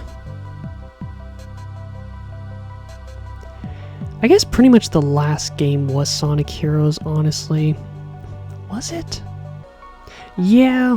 So it's weird to say that. Like to be fair, pretty much like only the 90s and like first half of the 2000s I really like. Oh well, actually no, I like Amy from Sonic Riders. So it's like that was 2006. So I think after like 2006, 2007 was kind of the end of Amy being super cool. But Blaze, it seems like really her only era was the mid 2000s, 2005, 2006. She debuted in Sonic Rush. That's a really good game. She's very fun in that game. And then she was in Sonic Rush Adventure. That was a really good game. And then she was in Sonic 06. Not a good game, never played it, but I've seen just about the whole game. But still, Blaze is just one of those characters where it can be a shitty game and I'll still love her, I don't care. But yeah, after that, there just really isn't anything else left for Blaze. Now that I think about it, was Blaze in Sonic Riders? I actually don't remember. She definitely had to have been in Sonic Riders Zero Gravity because that came out like in 2007. I don't know. Blaze is just kind of a weird case. It's like... Blaze is just kind of a weird case where it's like, you know, why do I like her so much? I think it's just because she's a purple cat and her design is just amazing. So it's like, you know, she's not in much. She's a character that I just wish so badly they could just do something major with her. Like, I've been kind of annoyed at the fact that, you know, for the longest time, they're just kind of strictly sticking with just Sonic, Tails, Knuckles, and Amy. And they, you know, they brought back Shadow and stuff, which is cool. But man, I just wish they could just do something major with Silver, Blaze, the Chaotix. It just kind of feels like Dragon Ball, where it's like in Dragon Ball Super, it's like, you know, they're trying to bring back some characters into relevancy, like Piccolo and stuff. But most of the characters, they're just pretty much just going to be behind in time for the rest of the series, and they're just supporting characters by this point.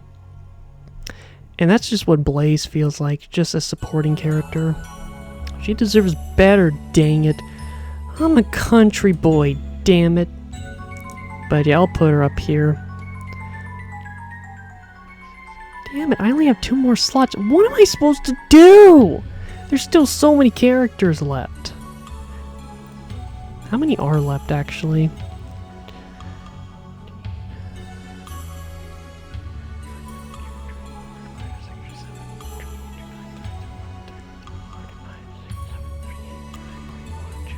I'm not even halfway done, and I'm already close to finishing this tier. Jeez. Alright, next up is Toei. Oh boy. Just to say, she is arguably my favorite, but with that being said, you kind of wonder, like, well, is she? I'll admit, oh my gosh, I've been battling with this for like a year now, because I don't know if she's my favorite or the other one. It's really hard to say, because I do like her more than Yukari, but it's so difficult. It's like I really love both of them. It's really hard to say. So I guess for now I'll just put her right here, because I'm not really sure. Like I said, I'm already like almost running out of space for this, and if there's more characters I definitely want to put in my top 10, then I'm going to have to like really think about it. Alright, but yeah, Toei's definitely in the love 'em tier. Hilda from A Link Between Worlds. I can't say any spoilers with this because she is like a late character. This is a character that I just love because of her design and just the kind of role that she has in A Link Between Worlds. And she's a completely different character. She's not Zelda, so I'm allowed to do this. But she's not that high up because of the fact that she's only in one game. But she does talk to you a lot.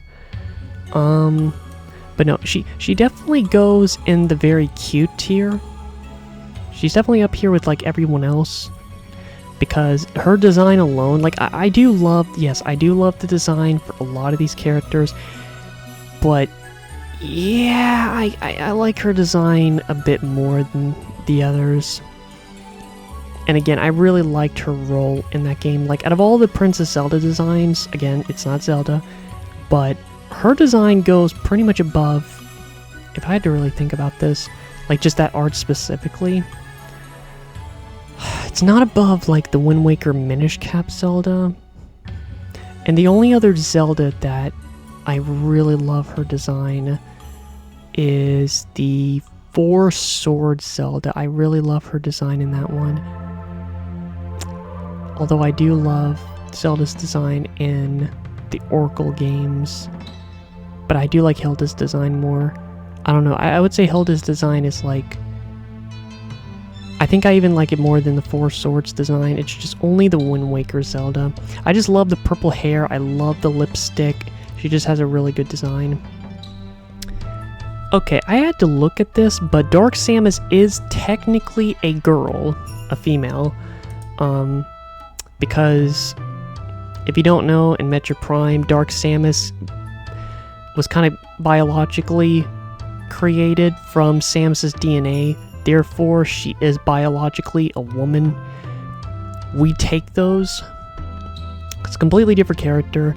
I've always thought Dark Samus is really cool, and considering the fact that Dark Samus, spoilers, is Dark Samus is basically Metroid Prime, which was the final boss in the first game. So she's pretty much the final boss in like all 3 Prime games. So that's really cool. I love I love Dark Samus's design. That was actually one of my mains in Smash Bros. Ultimate. But she doesn't go that high up. Like, you know, yeah, I really do like Dark Samus. I keep making it sound like she's so freaking cool. Like, she's, like, really high up there. But no, like, she's more on the really like tier. I definitely really like Dark Samus, but nothing compared to the original Samus. Alright, this one, I think her name is Gaia. Lady Gaia.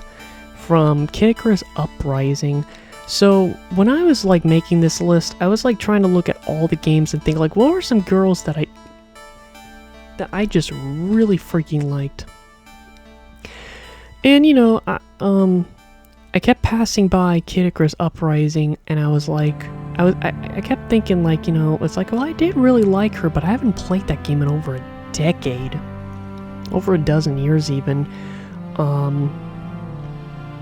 I remember really liking her. I really like her design. She was my favorite character in the game. But it's been so long since I played it, and because that's the only game that she's in, it's hard to say if she truly would be in my top 100, so she's kind of being limited to, it's just been way too long. I do want to play that game again, but at the same time, I don't want to go through Carpal Tunnel again. But I would say I put her right here. Like, she could possibly be up here, but it's just been too long, but I do remember really liking her. Alright, next up is Suika. What number Toho character is this? Like 3, let's see, 3, 4, 5, 6. We're on number 6 already. And the thing is, like, the 7th one is coming up later. But yeah, Suika. A character that... It's like, I put her... I can kind of go either or, like... Because Suika's one of those characters I'm just growing to like more and more. Ever since, like, late 2025. Another Toho character. It does suck because it's like, the only Toho games that she's in that's like just plain numbers is, I'm trying to remember, it's Toho 11? Wait, no. Yeah, Toho 11 and 19. Which is a shame. don't know why, I love Suika's design so much. I just continue to like her. Honestly, I can kind of go back and forth. I don't know if I like her more than Shin or not.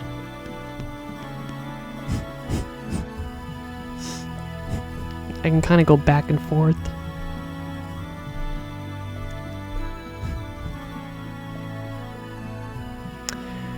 And then, of course, there's Lily from Pokemon Sun and Moon. Sun and Moon, for some reason, you know, this is the case for like other games on here. I'm just mentioning it with this one for some reason, but Sun and Moon was just kind of it was kind of a strange feeling game to play, because I remember the game came out the day that fall break started, which was the perfect time to play it. Got it day one. And I remembered that I was still working on the game. I think it took me 2 weeks to finish it, and I remember like when I was like on the second half of the game, I was sick for a few days. But yeah, I remember playing it every single day, and I remember I pretty much liked the character Lily the whole time. I just love her design, and just, I don't know, just kind of seeing her development throughout the game, and just seeing her design change where she puts a ponytail on her, and just the song that plays in Vast Pony Canyon.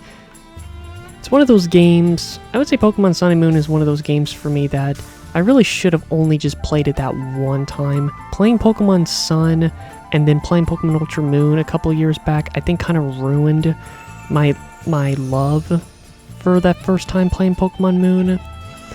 So yeah, there's some games where I just feel like you should only play it once, because if you try to continue playing it, it's gonna ruin your feelings for the game, which is why Pokemon Moon I don't like as much as I used to. But with Lily, where would I put her? I think I know where I would put her. It's kind of a similar situation with like Hilda, where I just love her design a lot and I like her role in the game. But because but again, I know that there are characters up here like, you know, Celeste, and, you know, it's like weird for her, but, you know, and, you know, like, yeah, but I would say I'm okay putting Lily up here. I would say she feels fine with all these characters. Weirdly enough, both Final Fantasy VII characters are right next to each other. That's very strange. So yeah, okay, so okay, I know where I'm gonna put her. I will admit that I was kind of contemplating on adding her, but I think it was just because I didn't want to add too many Final Fantasy girl characters, because as you can see, I've added quite a bit. So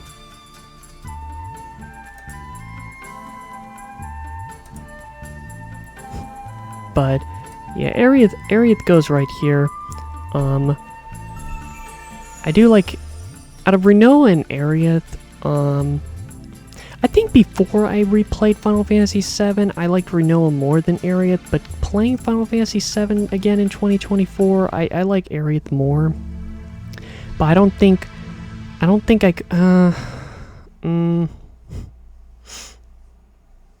don't know. No, I think I'm fine putting her right there. However, then we get Tifa. Okay, so it's gonna be a situation again where, you know, crushes get bonus points. So first of all, I love Tifa's design.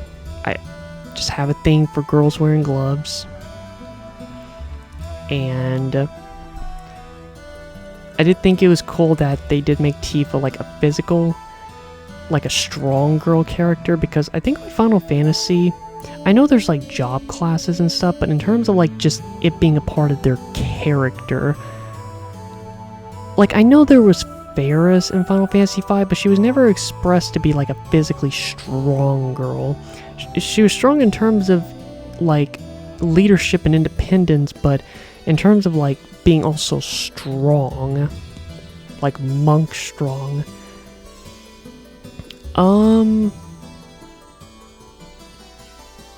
Just like being a straight up girl that will just punch you in the freaking face. I think Tifa's like the first one they did that. But yeah, even before Final Fantasy VII, I actually kind of had a bit of a crush on her. Even before Final Fantasy VII for a reason I will not go into. Alright.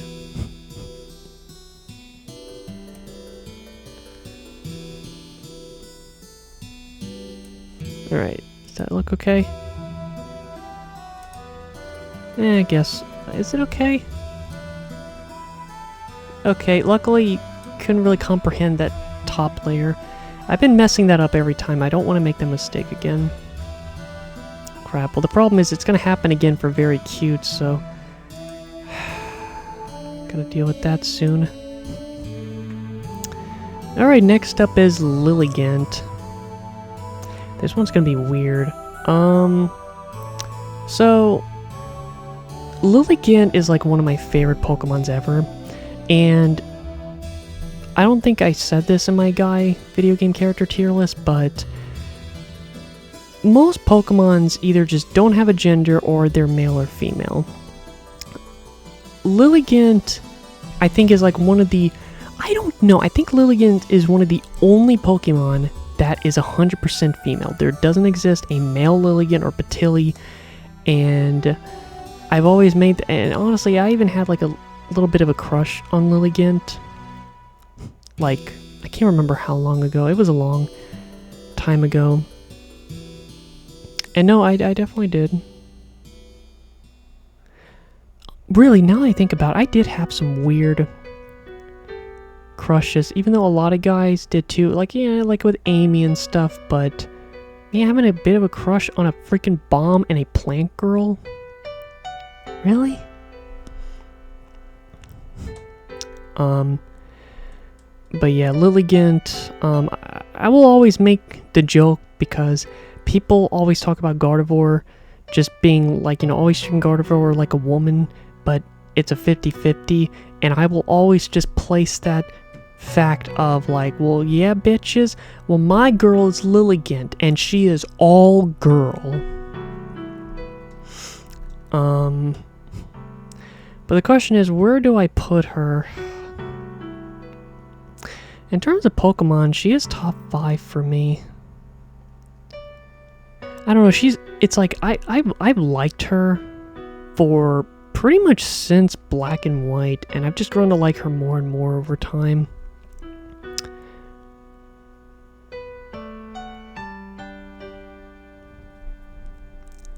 So, honestly, it's kind of weird, but she actually might be in the Love 'em tier.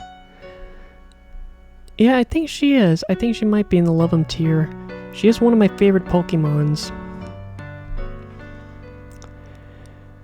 Alright, next up is Roll. Just Roll, but of course I picked her Mega Man 8 / Battle and Chase / was there another one where she had that same look? She only had that look mostly in like 97 to like 99. Did she have that look in like the Mega Man Complete Works in some form? I can't remember. I don't know. It sucks that they never stuck with that design because that is this. So it's like they just thought it was just too good. They just had to take it away from her. Also, strange that they're both so close together. So, like, okay, makes sense. Zelda and Hilda, they're two different characters. I kind of cheated. There's two roles I added on here. Shut up. But at the very least, they are two completely different characters. That's Roll Casket from the Mega Man Legends series, and that's Roll from the classic Mega Man series. She's a robot, she's a human. They're two completely different characters, but I know I am kind of cheating that I'm like adding two, you know, extremely similar characters. Yeah, see, this is what I mean. It's like, this really sucks because there's so many characters I want to add in my top 10, and I'm probably going to have to rearrange a few. I can at least say for a fact that, you know, these 4 are definitely my top 10, and I do feel comfortable wanting to add Blaze in my top 10. It just sucks because I know that there's another character that's definitely going to be in my top 10 later, so this is going to be a pain. But no, Roll is in the Love 'em tier. Man, there's gonna be... Why is it always the girl tier list?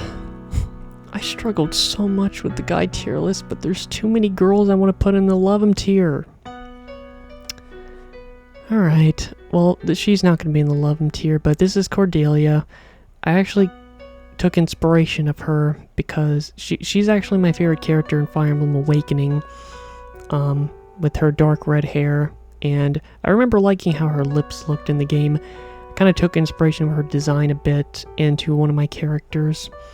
Which I think the timing was alright because this was like half a year before that series came into existence. But yeah, I put her right in the very cute tier. I do like her more than Marissa, but yeah, she's about as like Camilla.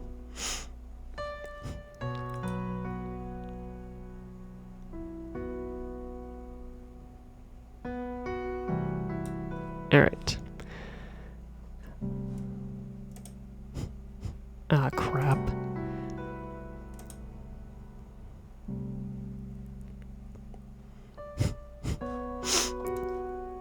The problem is that it's kind of cutting the top of best here, so at the very least it's not going to... Oh man, it actually did cut a little bit of Zelda's face.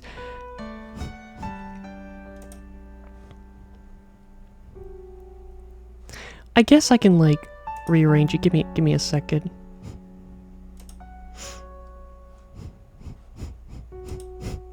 Crap, actually, how am I gonna do this?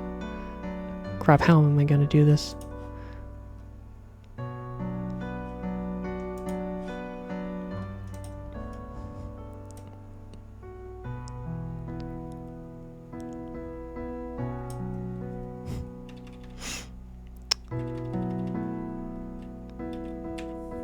Okay.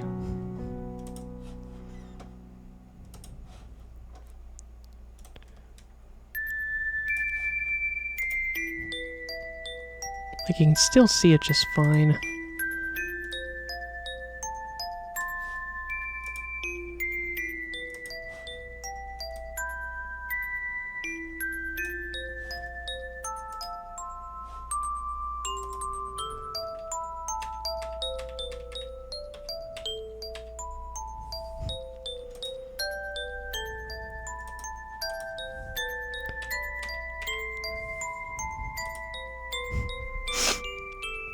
Alright, so I did shrink it a little bit because again, that was the same problem with the male tier list. You just could not see them much. So I did shrink it a little bit so now you could actually see the top clearly. But I know I can't do that forever towards the end, but at the very least, I still want all these characters to be present. Alright, moving on. Next up is Edea from Bravely Default and Bravely Second. So, see, I remember really liking her in the first game, but then not as much as the second game, but I was very happy that she is in the second game. I don't know, I kind of probably...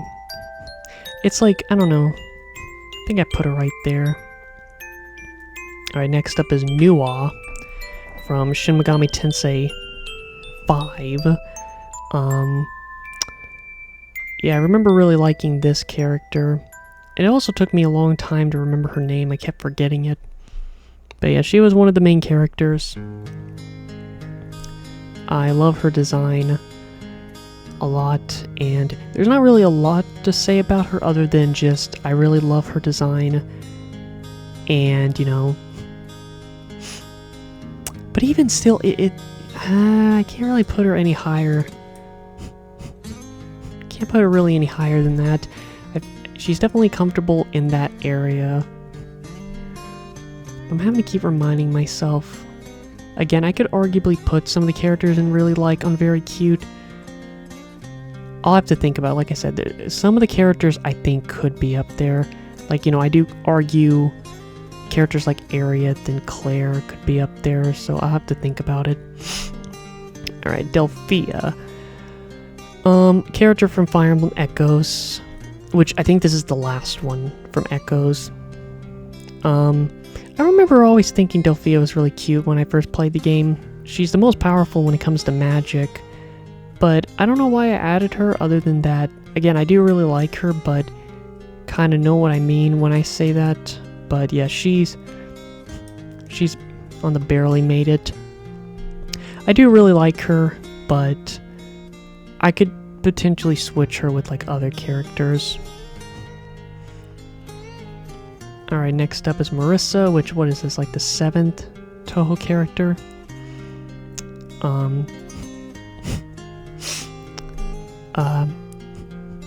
I really like Marissa. She's one of those characters where it's like, I really like her in some games and some not so much. Like, I like her in Touhou 6. I'm just talking like design-wise. Like Touhou 2, 3, pretty much like all the PC98 Touhous and Touhou 6. And yeah. I don't know why, for some reason there's not much really to say other than she does go right there. Wait, does she? Yeah.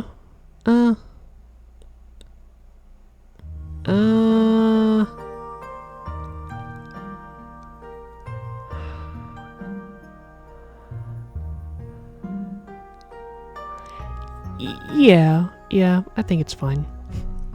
Morrigan from the Darkstalkers series. Alright. See, okay, another character I had a bit of a crush on. I was introduced to her from Tatsunoko vs. Capcom. In fact, that game I was introduced to a lot of stuff, as well as all of Tatsunoko. Morrigan's a strange one. It's like, to me, she's one of the most beautiful video game girl characters ever. But most of the time, I do think she's cute, but for some reason, I don't know what it is. A lot of her art, I just feel like it just kind of misses the beauty that she can potentially be. I don't know if that makes any sense.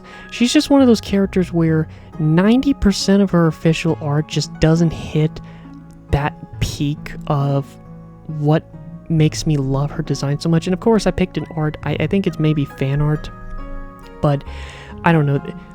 Usually fan art seems like it can pull it off, but I can't really describe it. It's like a lot of her art, like some of it just, some of it looks really good or some of it just kind of looks off. I don't know if I just have like a certain vision of her. But regardless, I love her design, and I still need to go back to playing more of the Darkstalker games. I've only played like a couple hours of the first game, and I did beat the third one.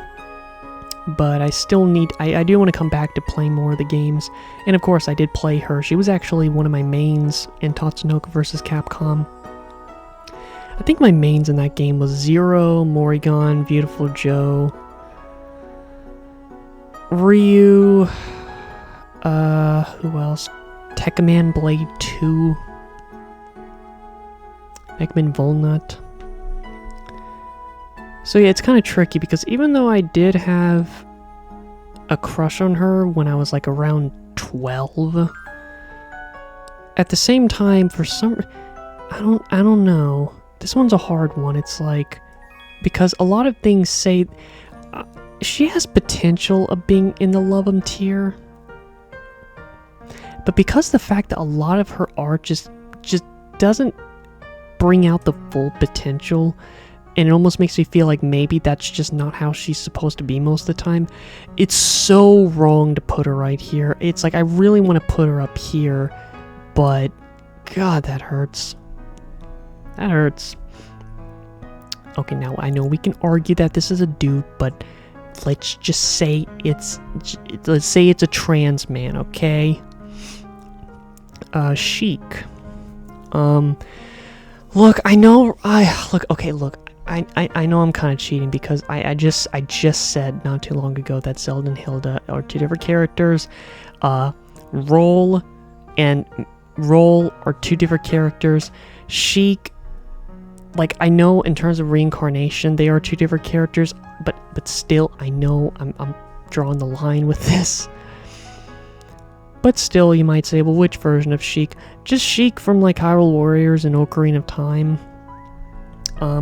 I've always loved Sheik's design a lot, and I remember when I played Hyrule Warriors in 2014, my two mains in that game were Impa and Sheik. In fact, I think Sheik was my favorite to play as. I always loved that she used the harp. And then, of course, I really like Sheik in Ocarina of Time. But even still, I wouldn't put her in the love him tier. Like, comparing Sheik and putting Sheik with the other characters, I don't know. Like, Sheik just kind of feels more right to be put in, like, the very cute. It kind of feels more right to myself. Yeah. Alright, next up is Cynthia. Okay, this is the only time, I think. This is the only time where the anime girl tier list and the video game girl tier list are actually going to have the same character, sort of, because I added Cynthia on there, and I recall commenting about that then, where it was kind of confusing because I was like, I wasn't trying to count her as the character, but because I just like Cynthia in general, she was on there. But I'm more familiar with Cynthia from the video games, because of course she is the final boss, the champion in Pokemon Diamond and Pearl and Platinum, and of course I fell in love with her at first sight. She's like one of my favorite Pokemon fights ever, and you actually can have a secret, well, not really a secret, but you can actually fight her in Pokemon Black and White, which is really cool. And of course I had a crush on her, and it was more specifically having a crush on her from the video game Cynthia. Not so much the anime, just the video game Cynthia. So it's a bit hard to say where I would put her.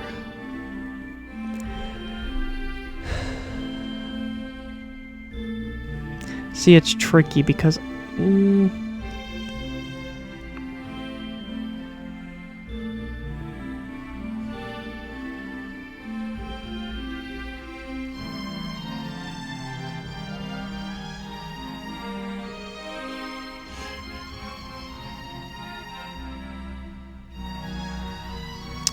This is so strange, but itchy.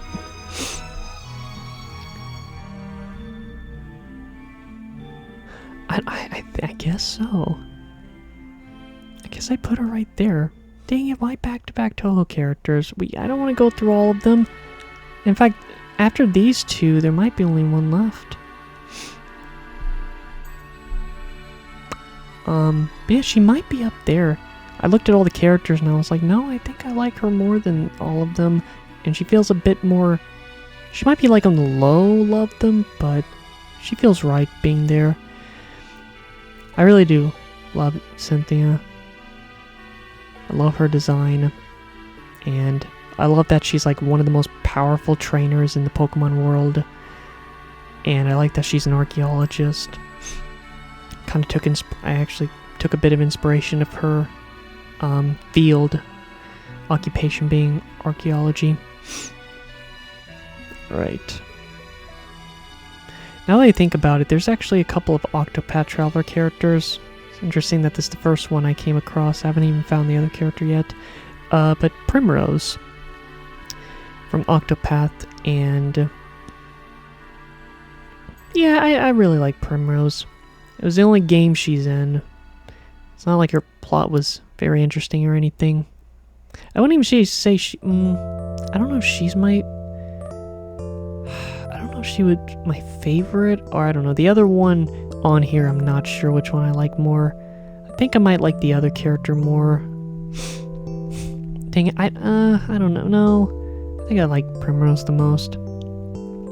But see, the thing is, it's been like almost 8 years since I played this, so I don't recall how much I 100%ed it, so like I do remember, but I don't feel comfortable.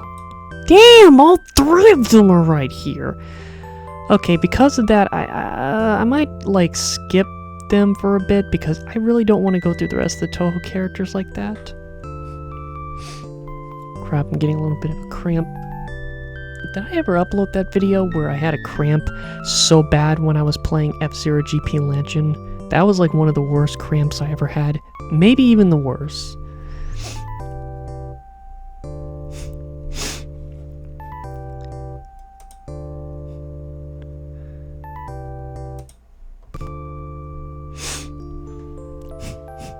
I don't know. Alright, next up is the other Roll Casket. Now what's strange is, I'll be honest, I don't know if I like Roll Casket more or Classic Roll more, because I may have had a teensy crush on Roll from Classic Mega Man, but Roll Casket, no, I actually did have a crush on her. And man, I remember watching like the first small chunk of Mega Man Legends 2 a long time ago. And I remember there was a cutscene in the beginning of Legends 2 that I thought was so cute of her, where it's like Mega Man made breakfast and Roll was just like fast asleep in her pink jammies, and Mega Man was like, had like his cooking apron on, and Mega Man was like, come on, gotta wake up, I made some breakfast. And Roll's just like, oh. And then she just like kind of like has drowsy eyes, she just kind of crawls. I can't remember, she like kind of like just barely has any strength to go to her food, and Mega Man's just like, what am I gonna do with you? It's just so, damn it, I just really want to play that game. I think out of all the games that I've been wanting to play so badly, that is the only one left. I have a cheap Super Metroid, Symphony, Chrono Trigger, Super Mario RPG. Like, these were like some of the biggest games I've been wanting to play for the longest time. I've done all of them. Mega Man Legends 2 is the only one. It has to be done.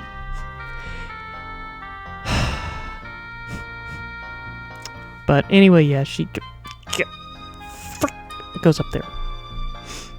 So yeah, she goes up here.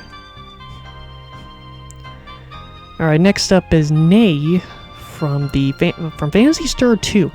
Okay, so I didn't say this, but see, with anime characters, or just show characters in general, if I don't like the show much, I'm likely not going to care much for the character, which is probably the reason why most of the characters you see from like the male and female anime character tier list, most of them were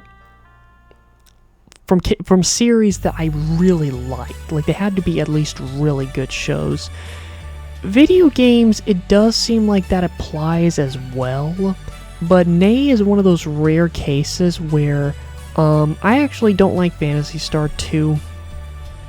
It has several good things about it, but it's just a very frustrating game. But it is my least favorite of the 3, which is apparently an unpopular opinion, because that's actually the most liked of the 3.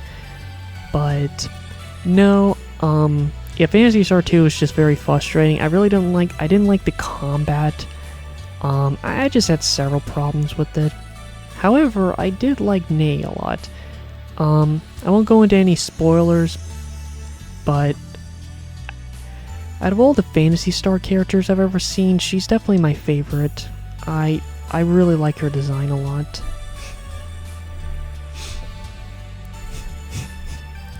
She's probably one of the coolest looking JRPG party members I've ever seen.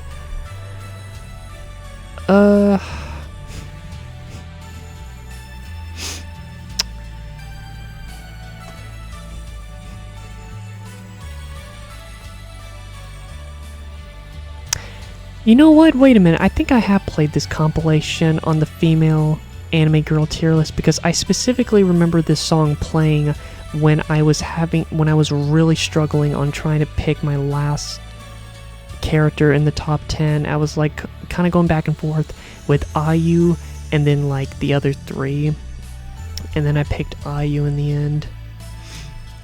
So I think I did play this, so yeah, sorry if you've seen this and you're just hearing the same music.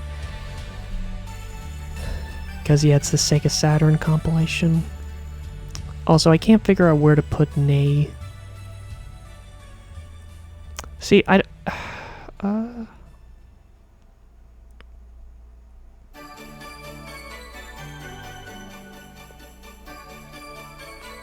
this is gonna be one of those cases where I love Ney's design so much. Like, I think out of all the characters on here,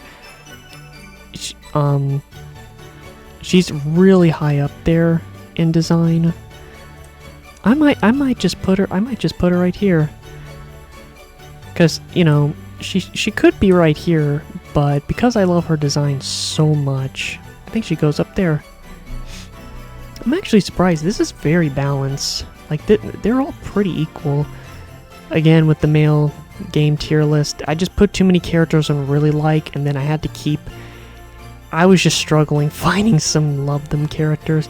I was just kind of having trouble on the placement. I think I just kind of messed up on making it. Alright, next up is Orchid. So she's from Killer Instinct, which is actually the first game I ever played from memory. Yeah, Orchid, this is gonna be the first one where I don't know if she barely made it, or I do think she is in the top 100 barely. I don't know. I don't know, really. The only reason why I put her on here was because I did take inspiration of her a little bit because of one of my characters. I don't think that's enough. I honestly, I think she can easily be switched with other characters. Yeah, I think I'm comfortable with that. Alright, next up is Whoop-Ass Time! Next time, stay out of my way.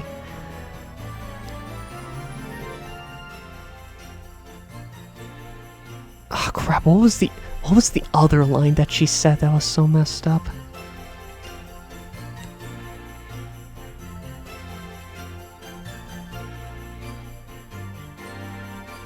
I can't remember. But yeah, Maya from Persona 2, Innocent Sin and Eternal Punishment. I only played Eternal Punishment, so that's the one I'm gonna go off of. Maya is just a freaking dadgum sweetheart. She is my favorite main character in the the Persona games. Not just Persona. I don't know. If we're talking Shin Megami as like just all of, I don't know. I don't know. She's like on, I don't remember where I put Nahobino. I can't remember if I put him on the 3rd highest or the 2nd highest. Kazuya I put on the love him tier. I don't know. Out of Maya and Kazuya, they're kind of equal. I don't know. I can't say which one I like more. But with saying that, yes, she's on the love him tier. I love her design so much. Again, I connect her with one of my characters. Even her song. It's one of those songs that makes me cry. I love the hearts. I don't know why I love it so much. It's just such a cool design.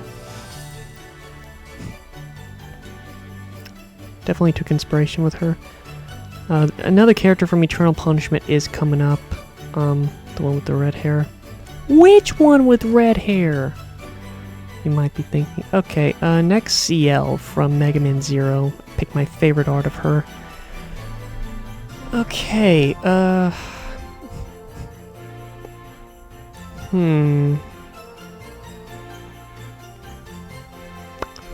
This one's gonna be this one's gonna be a hard one. She's another character that I had a crush on when I got into the Mega Man Zero games, but I had it was a different kind of crush. I don't know how to describe it. I don't want to talk about it, but it was more like, okay, I'm not saying that this was the case for all the characters I have stated I had a crush on in the past, but I'll just at least mention with her but my crush with her was completely platonic. I had a platonic crush on her. So, You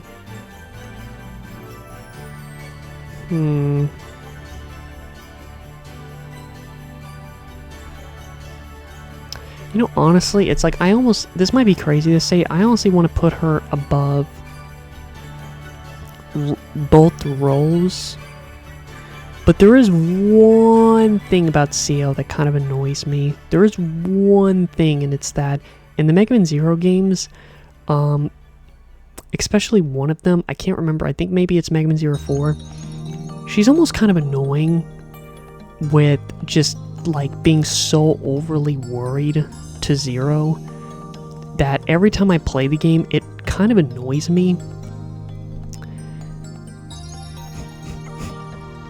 So it's like, could she be my favorite Mega Man Girl character? Maybe. Maybe. But of course she is, like, at least up there.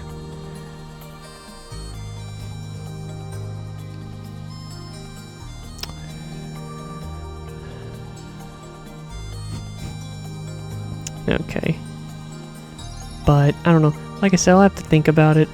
How to restrain myself on what any more characters to have. I'm surprised she hasn't shown up yet because, like one of my favorite, like, top 3 favorite video game girl characters hasn't shown up yet. Where the heck is she? Well, anyway, next up is Erika from Sacred Stones, another Fire Emblem Sacred Stones character. However, she's not that high up. She is one of my favorite main characters in any of the Fire Emblem games, but I like her as much as Marissa. It's like, I like Marissa's design more than Erika, but because she's the main character, I do like her more in that part. There you are! Finally, there she is. But yeah, I would put her... yeah, I could put her right there. That seems fine. Alright, next up is Yuzu from Devil Survivor. I very much like Yuzu. She's very adorable. And I know what you're thinking, please stop saying all this stuff, you're freaking weird. Well, what do you want me to call these girl characters, huh? Badass? Actually, a lot of them are pretty badass, but... Alright, fine. Yuzu, or Citrus, whatever. So, Yuzu, I'm just trying to compare her with other characters. Like, I like Kazuya more than Yuzu. And again, Yuzu's one of those characters where, like,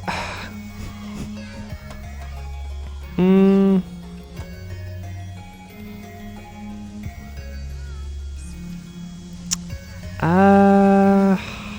it. Like, I like her more than Asahi. But then comparing her to, like, I like Maya more than Yuzu.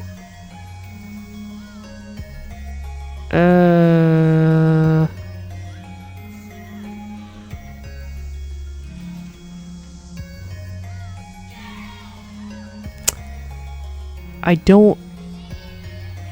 But at the same time, she can be a teensy bit annoying. I guess, again, it's kind of similar to Morrigan. It doesn't feel right. I don't know. Alright, next up is Marino from X-Command Mission as well. I remember I never cared much playing as her the first time I beat the game. But then when I replayed the game again back in 2020, she was actually one of my favorite characters to play as because her hyper mode is really good. She pretty much just has speed that is just so high that she pretty much can go every single time. And she's a very useful character in terms of, like, you know, if you're in a situation where, you know, you're kind of like behind on a lot of stuff, Marino's hyper mode is just simply very nice just to be able to like catch up on some things, and once you're done and have some extra turns, you can just like rack up some damage. Like she can actually do quite a bit of damage if you just go all in for it. Weirdly, see, I was gonna put her up here just because of the fact that I do like Marino more than Cinnamon, but could she go past all the others?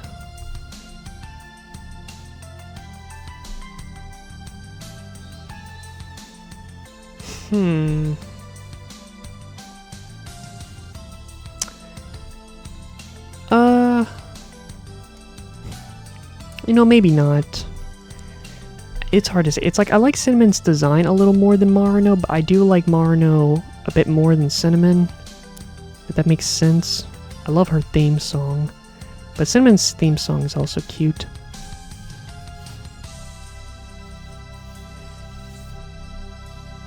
How is it looking? I have to keep checking the capture card.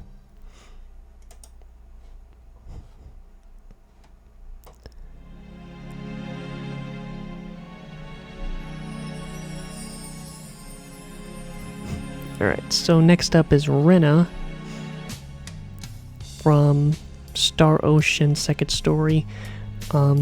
Another character that I did really like from that game. I love her design. Don't like her as much as Celine, but she's on par with her. I think I'm comfortable putting her right here. I feel like that's fair. I feel like it's fine to put her right here. Alright, now if you don't know who this character is, I can't remember, I think she has a name, but I swear it's always confusing because of all the different localizations, but this is the main character from the Guardian Legend. She does hold a special place in my heart, and it's really cool that they had a main female protagonist during the NES era from like, what, 1987, 88?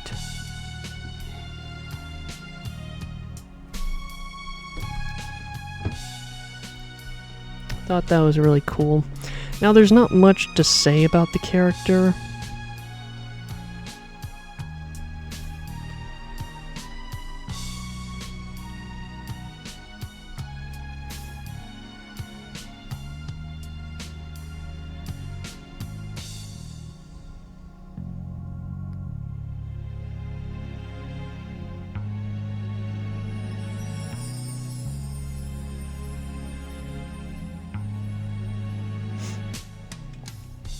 Anyway.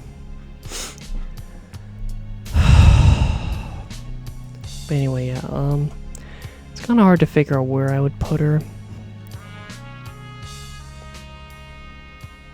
Like, I don't want to count fan art. Like I said, same thing with Morrigan. If I was allowed to count, like, fan art, then she might go up here. But, I don't know, I'll put her right here. Again, she was only in one game. There's really not much with her. Like, her soul thing, yeah, I'm okay putting her right there.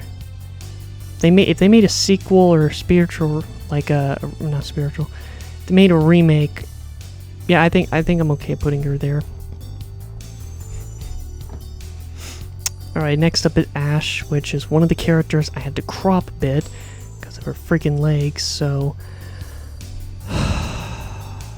sorry, just my nerves.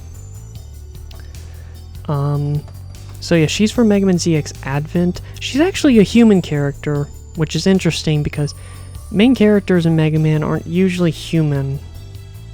Well, and like outside of the Battle Network Star Force timeline, in terms of like the main timeline, I'm not gonna lie, I can't even remember if Mega Man Volnut is a human or a robot.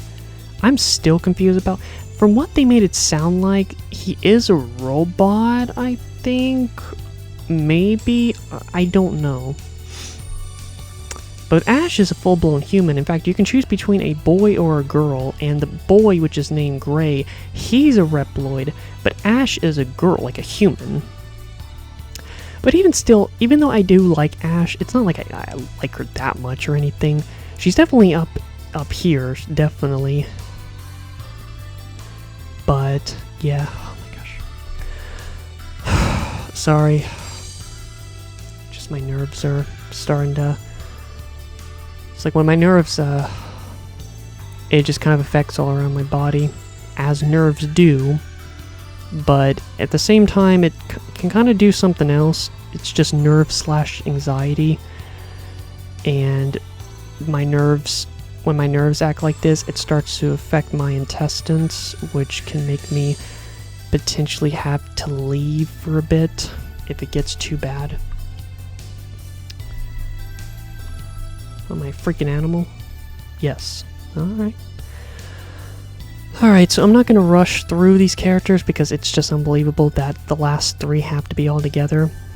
But I will do Reimu Hakurei.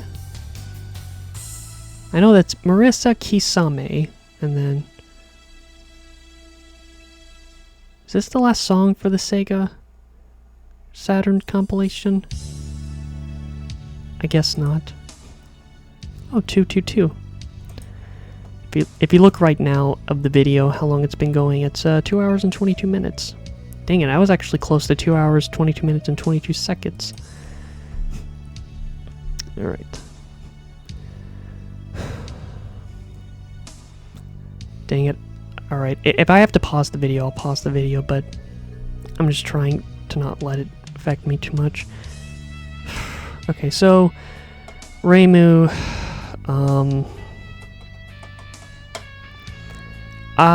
well, okay, she does go right here. Okay, that makes sense, because out of Reimu Marisa, I do like Reimu more. I like Reimu more. I do. I consistently like her more than Marisa, but there has been times in the past where I'm like, I don't know, I like Marisa more than Reimu. I go back and forth. Alright, so every amount of characters, I'll just, yep. Next up is Ulala from Eternal Punishment. I actually liked her more than Maya, but then over the years, I grew to like Maya more, but I still love Ulala. I love her design. And she also has the infamous quote, "Don't underestimate me, you fucking bastards!" But they bleeped the F word, but I love it. I love her design. She's a cool character. She's definitely a character... How do I put this? When I look... We'll get you next time. I definitely played this. Oh my gosh. Yep, 100%. I think this is actually the last song, maybe. Because after the song ended... Well, what did I say? It's like, but no, seriously, better than Baby? I wouldn't say that again, would I? But no, the character Ulala, especially her art and the game Eternal Punishment, she reminds me of my mom's friend that she had when she was a kid growing up. I won't say her name, but here's a hint. Her name is actually technically a character's name from Final Fantasy. That's all I'll say. But she kind of reminds me because she was, you know, pretty grungy. And, you know, she did dye her hair red a lot. Kind of gave off that vibe. Definitely was like, yeah. I don't know where I'm going with this. I don't know where I would put her. Like I said, I liked her more. Like, if you had, like, if this was me from like 2018, 2019, I think she would be up here, but I think I'm more comfortable putting her right here. I'm trying to see, let me think, let me look. Is everything looking pretty good so far for like the Love 'em tier?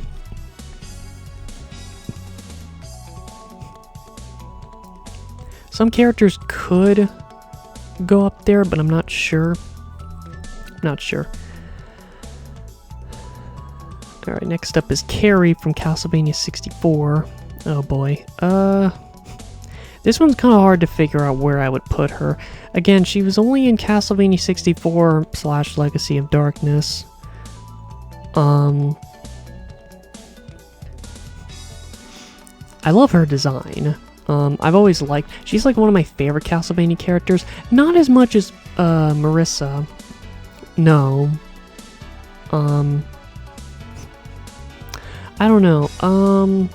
I know where I would put her, but just a shame. It's just a good example of one of those characters I just wish was in more games. Ah, crap, now it's full, which means because of that, that's just gonna make me...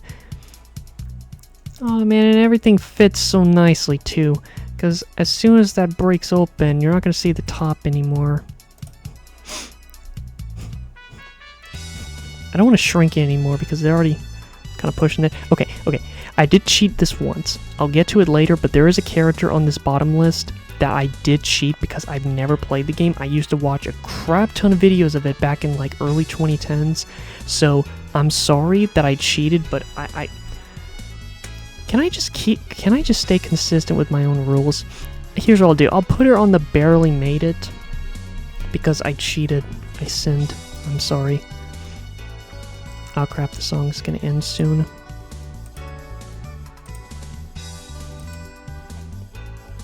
Actually, no, there are more songs, but I don't care.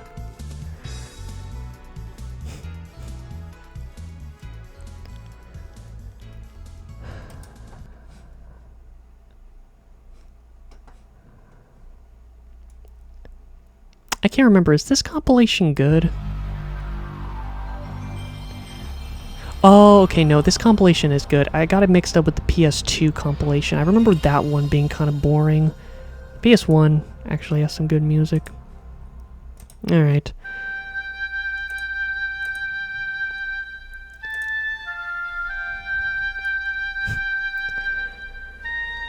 Okay, so what next?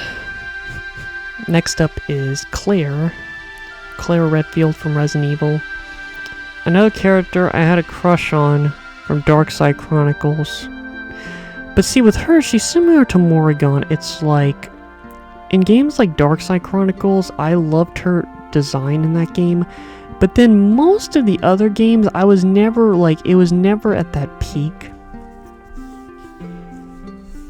So, it is strange. It's like, I kind of just want to put her right here.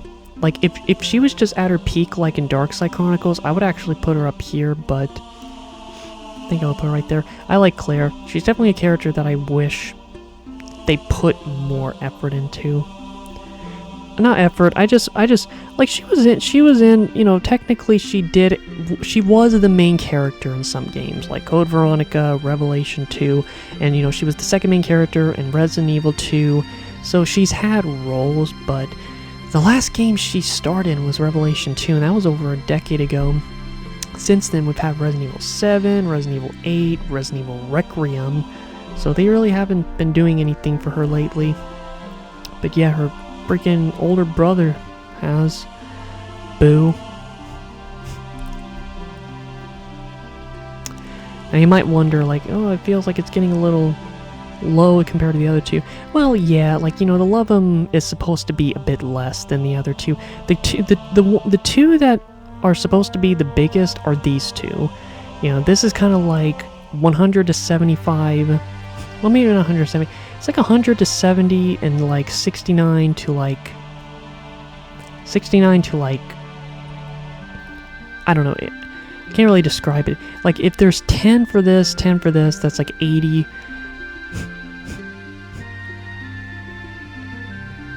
And then if it's like 20 for this, which I know that's not the right way to describe it, like 20 for that, then it's like 60 would be this. Or really, no. I would kind of say like half of the characters is from these two, and then the other half is just all the rest. Alright, next up is Argela. Okay, I know where I'm going to put her, because Argela is one of those characters that I think I like her more than I really do. Although I still really like Argela. She is in my top 100, but I think she kind of belongs right there. Alright, the next up is Blaze. Yeah, this is one of those characters where I kind of feel like, alright, you know, she could have been switch other characters. You know, I do like the Streets of Rage games, and I do really like Blaze. But yeah, I could arguably switch her with other okay, there she is. But Yeah, I feel like she could be right there. But again, even looking at the Barely Made It, I really like all these characters, and that was the case for all the others. Just the whole point is they could be in the top 100. I don't know, but there are other characters I could have switched with other characters. It's just a matter of wanting to switch them, you know. But yeah.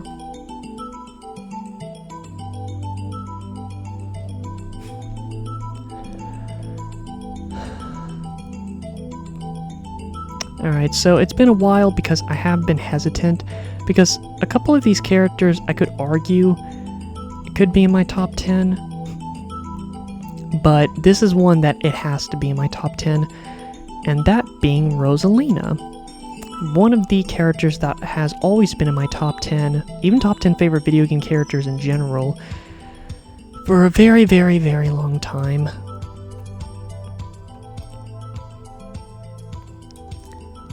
In fact, I'll put the ones that are definitely on here.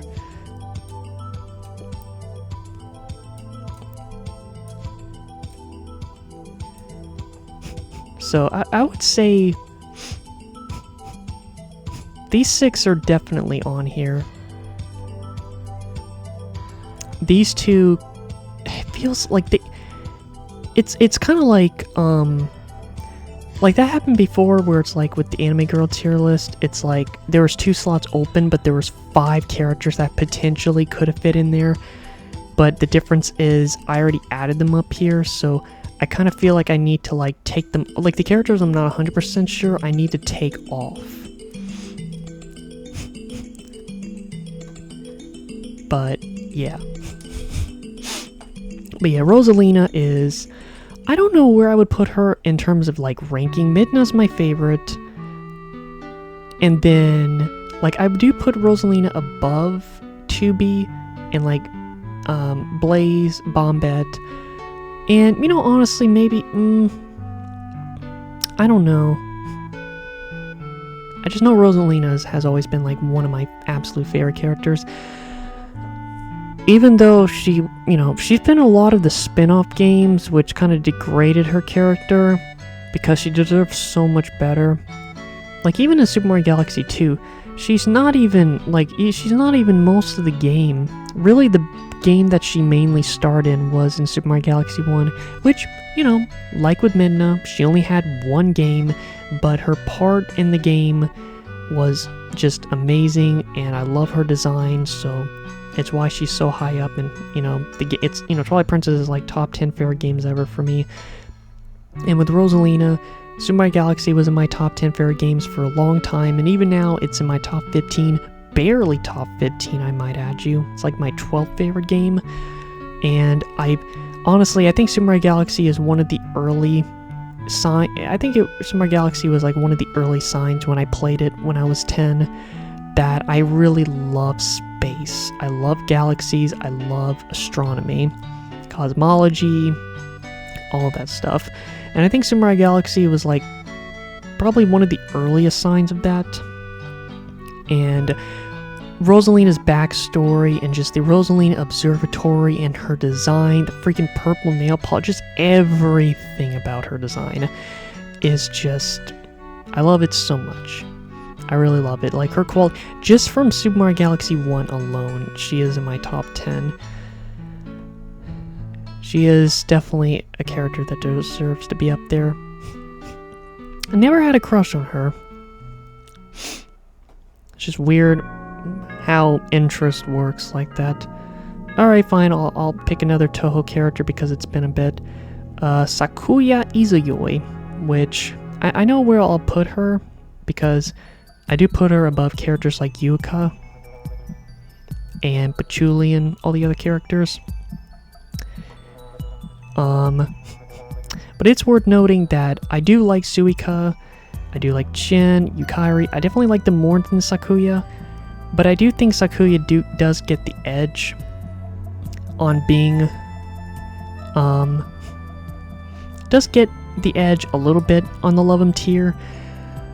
And trying to compare it to the other characters, yeah, barely. Like, it's like on the low end, but I think she deserves it because she was like one of the first Touhou characters that I came to acknowledge, and she has time stopping. I love her design.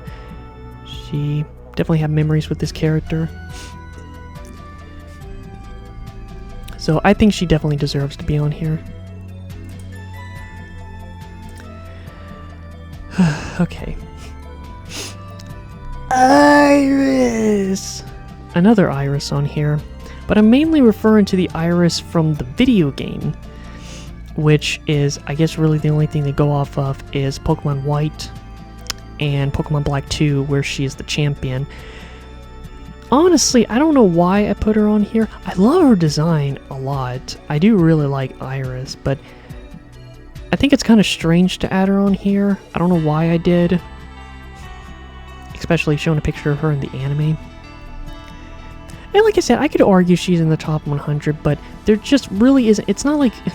I can't remember. I think, no, she is. You do see her as much as you do with Cynthia. But I do like Cynthia a lot more, just due to, like, memories and just, like, I just think it's cooler that Cynthia is, like, an archaeologist, while Iris is more like a dragon tamer. I know that's kind of weird. It's like, what do you think is cooler, an archaeologist or a dragon tamer? I'm sorry that I have weird favorites. Okay, next up is Rulu from Puyo Puyo. Yeah, I love Rulu. I pretty much fell in love with her when I first got into, really was trying to get into the Puyo Puyo series, and over 6 years ago. I always went back and forth, which I feel like Arl has to show up any second now, but I've always been back and forth on, do I like Arl more, do I like Rulu more, like which one do I like more? If I had a gun to my head filled with Puyos, I would say I do like Arl a bit more. I like them for different reasons, but I do absolutely love Rulu.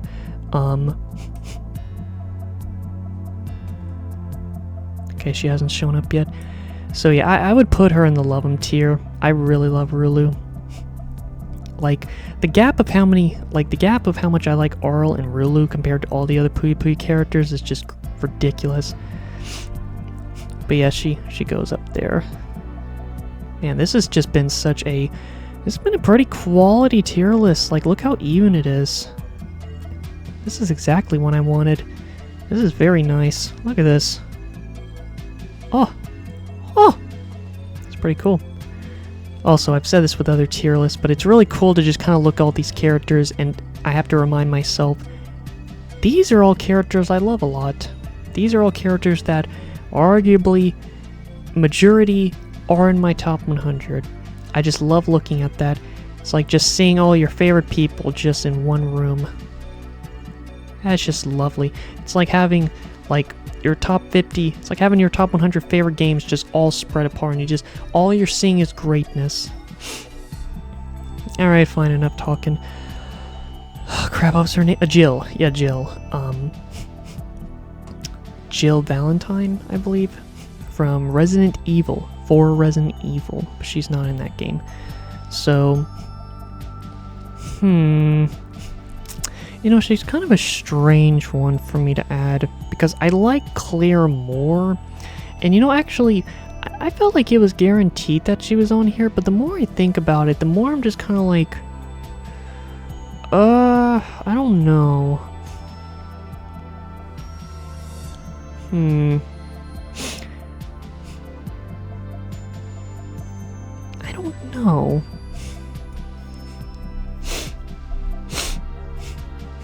You know, I don't really know. I don't know if I put her in barely made it or really like. Because when I compare her to, like, all the other characters in really like, I don't know. Like, I do really like her in Resident Evil Remake. But like with Claire, with Darkside Chronicles, it's like, you know, at least with, I don't know. Like, at least with, like, Code Veronica and even Revelation, I did really enjoy, and Resident Evil 2, of course, like, I really did enjoy Claire in all of those games. While with Jill, really the remake was, like, her highlight, and then the rest of them, I didn't like her as much. So, man, where's the other character? Lakaden's on here. But yeah, I feel like she's barely on there as well. But hey, look, you know, there's quite a bit of characters that could arguably be switched with other characters, which that is true. But again, they could also arguably be on here as well. I don't know. Oh boy, this is gonna be tricky. Because again, you can see all the characters right now, but because everything is getting so full, it's just gonna completely fall apart, and I don't want to stretch it anymore.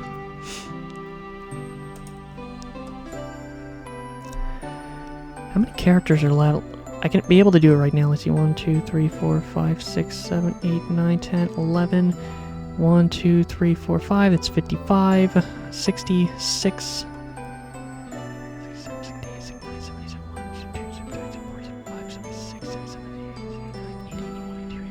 There's 16 more characters. 1, 2, 3, 4, 5, 6, 7, 8, 9, 10, 11, 12, 13, 14. What the heck? Okay, Auril is like one of the last characters left. There's only like 1 or 2 more at the bottom. Like Auril is like one of the last ones.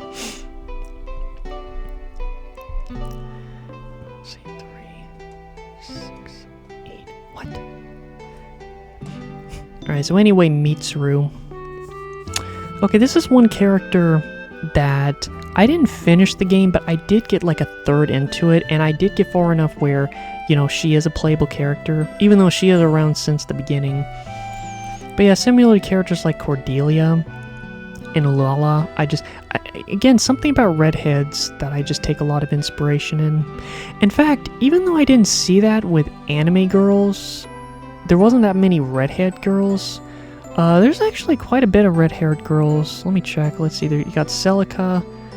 One character I could have added from Toho, but again, I was trying to limit myself, was Lazuli. Hekatia Lazuli. Let's see. There's Cordelia. Arguably the character from the Guardian Legend. I know it looks like Yuzu has red hair, but really her hair... Well, actually, her hair is kind of... Yeah, her hair is technically red. Celica's hair is red. Sure.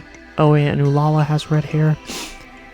And then of course you see like a bit more characters with red hair. I don't know, I guess maybe my liking of red hair came from video game girls. Alright, so where would I put her? Well, even though I love her design so much, I don't feel right to put her on Very Cute because I just haven't finished the game yet. But I do feel... I kind of have to just put her right... I kind of have to put her right here because I haven't finished the game yet. But I do really like her design. I definitely think she could definitely go a tier above, but... I just don't think I really can.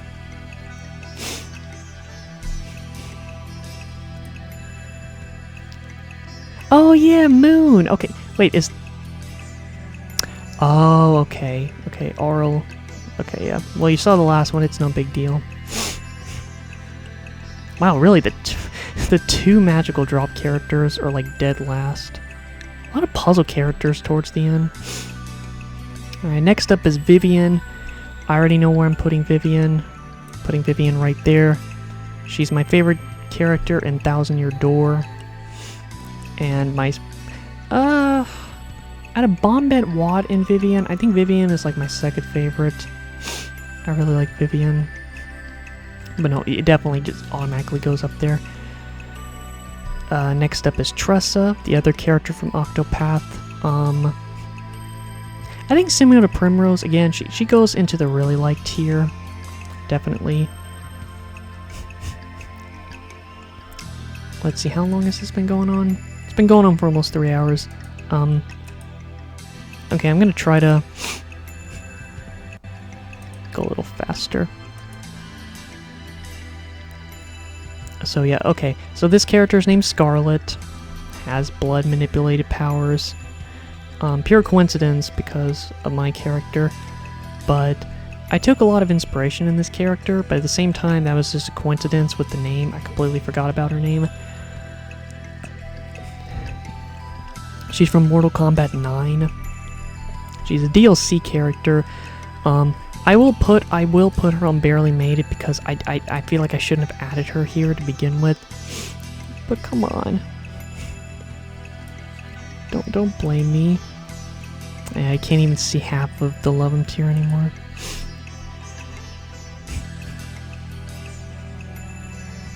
Alright, Corrin. Where would I put Corrin?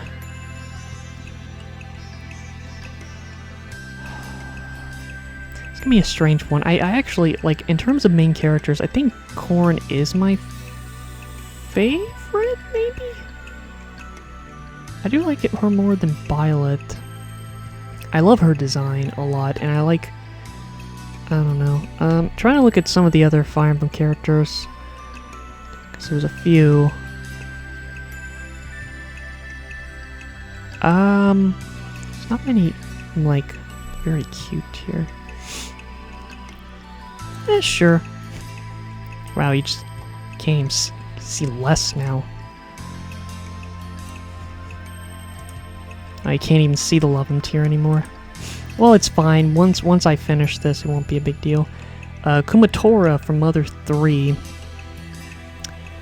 Yeah, I remember when I thought about it, I was like, yeah, sure. I really like Kumatora. She's my favorite character in the Mother games. She's really cool. So, yeah, I can definitely see her being right in this tier. It feels comfortable. Alright, fine, I'll add Ron now.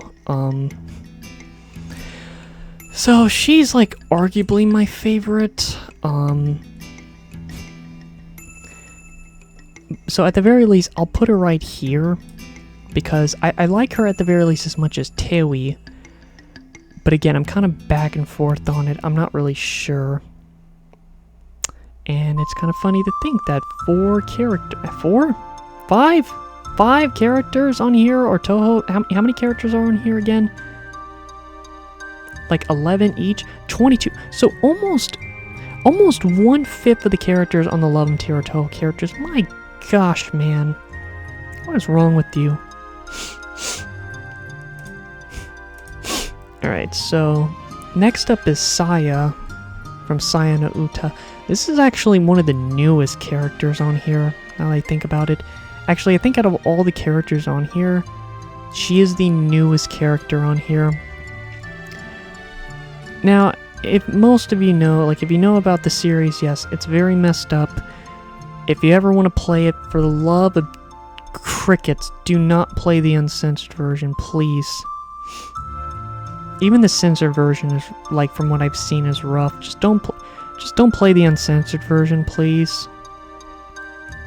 That just added, like, a lot more scars onto my brain. But it's kind of hard to describe my feelings for Saya. It's like, I think the best way to kind of describe Saya is that it's almost like someone that caused you... I'm not saying she traumatized me or anything. It's just... How do I put it? She's the kind of feel... Like, not... It's not literal, but... It's like one explanation is it's almost like a person... It's almost like a person that traumatized you. But in doing so, it kind of gave you like this mixed unhealthy feelings towards them, where on one hand you loved them, but on the other hand you feared them. That's not the best explanation, because I'm not trying to say the word fear. It's more like disturbed or uncomfortable or scared. I guess scared, feared. I think that's the best way to kind of say how I feel about Saya, is that it kind of feels like someone that has traumatized you. Now, in one way, I don't know, just the kind of way where you have like these conflicting feelings of you love them, like you truly love them, like you have strong loving feelings for them, but at the same time, you also have like the opposite feelings, like you're very scared of them, you're scared to like look at them or get close to them, or just like kind of, I don't know, a very unhealthy feeling, I would say. That's kind of where Saya is, and this might be kind of surprising. Actually, what does it look like? You're not going to be, okay, actually I can scroll up. But with that being said, okay, I really need to think about this, because it's kind of because she's the newest character, it's kind of important on where she could go. And not to mention, like, Saya is a very weird case. Like, some of these characters on here are dark. Some of these characters are bad. Saya is, like, on a completely different... Like, that is a completely different game to compare any of these other... Like, some of these games are dark, like Yumaniki, Bloodborne.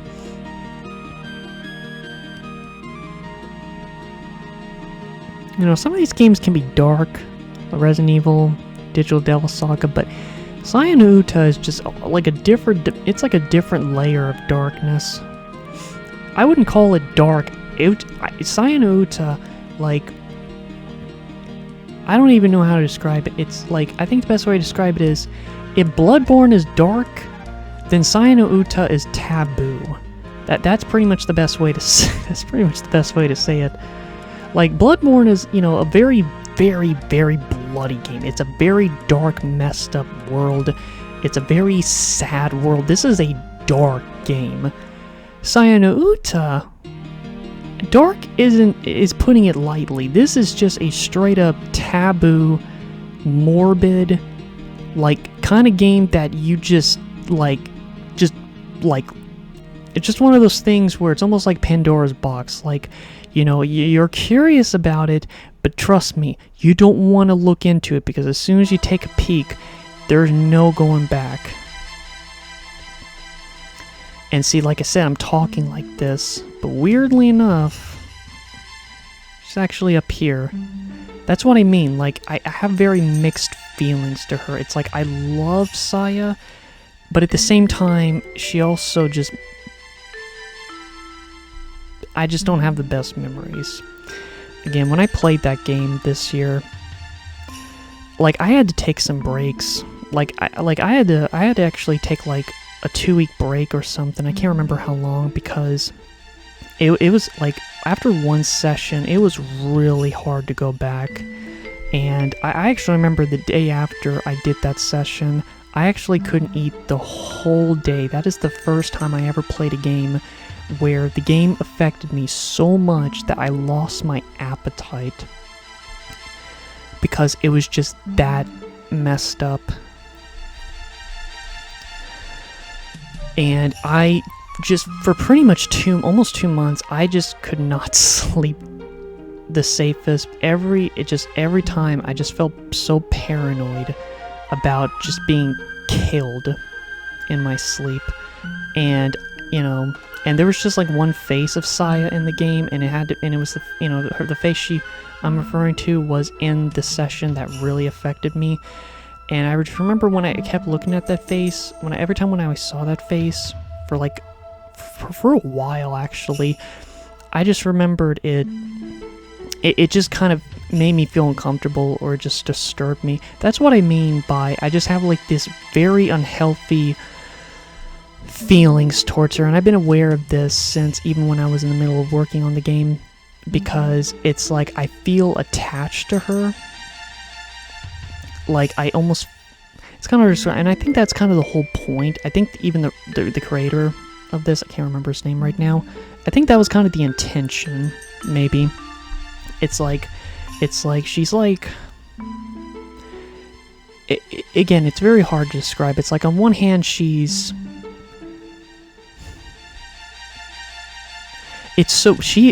really is like the most I'm gonna say it, she's the most complicated character on this list. And it's very bold for the newest character to be this high up. She's 100% not top 10. She's absolutely not in my top 10. But she's definitely on this list, which is just very bizarre. Alright, sorry for just that long talk. That was a lot. Okay, next up is Aminet from Devil Survivor, which I go back and forth on whether I like her more than Yuzu or not. But the problem is, I could have probably, and you know, I probably could have concluded on which one I like more, but I stopped playing Devil Survivor last year because I beat it the first time like back in 2021, I think. And I was replaying it again in 2025 because I wanted to do Aminet's route, but I didn't finish it. But, you know, at the very least, you know, she's definitely up there. I really like her. Again, it might be weird to put her that high. Trust me, I really love the characters in Devil Survivor. One character I could have added, well, I think I already mentioned that. Ging could have been in my top 100 guide video game characters. I don't know why I didn't add him. Why not a third character named Silver? Why not? Alright, next up is Jill from Valhalla. I really like her. I played this game last year, so she's one of the newer ones. I really liked her. She's actually my age right now, which is really cool. Which makes me like her a bit more. Although I'm not sure, like, how... I don't know how much I like her.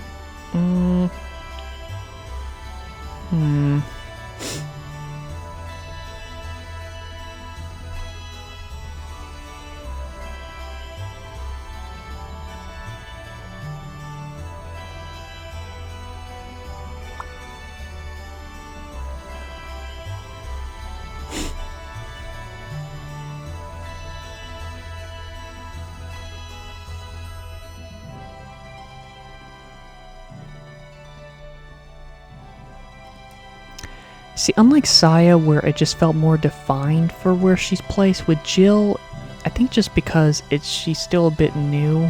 Like, sometimes that can be a factor. Right, next up is Bernadetta, which I could have added Dorothea. There are several other Fire Emblem characters, but Bernadetta was technically my favorite Three Houses character, but she is on the barely made it tier. She is in the barely made it tier because she was one of those characters that I really like. I grasped onto her very quickly when I saw her in Three Houses, and she was like one of the main reasons why I picked the Black Eagle class. But then when I finally played it, I wasn't the biggest fan of her character. It was almost kind of annoying. Like, it was hard to like her a lot. But I do still really like her. But I think out of all the characters on here, she's definitely one of them on the lowest tier. Like, she's very unlikely to be on here. Next up is...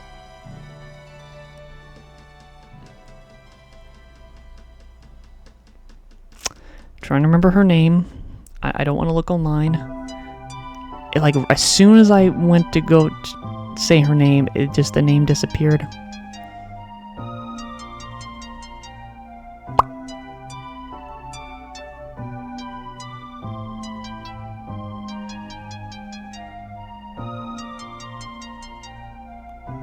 Why did her name have to disappear in my head? I swear I'm not looking online. I'm trying to think. Toriel! That's her name. Well, it took you long enough to remember my name. What's that little too complicated?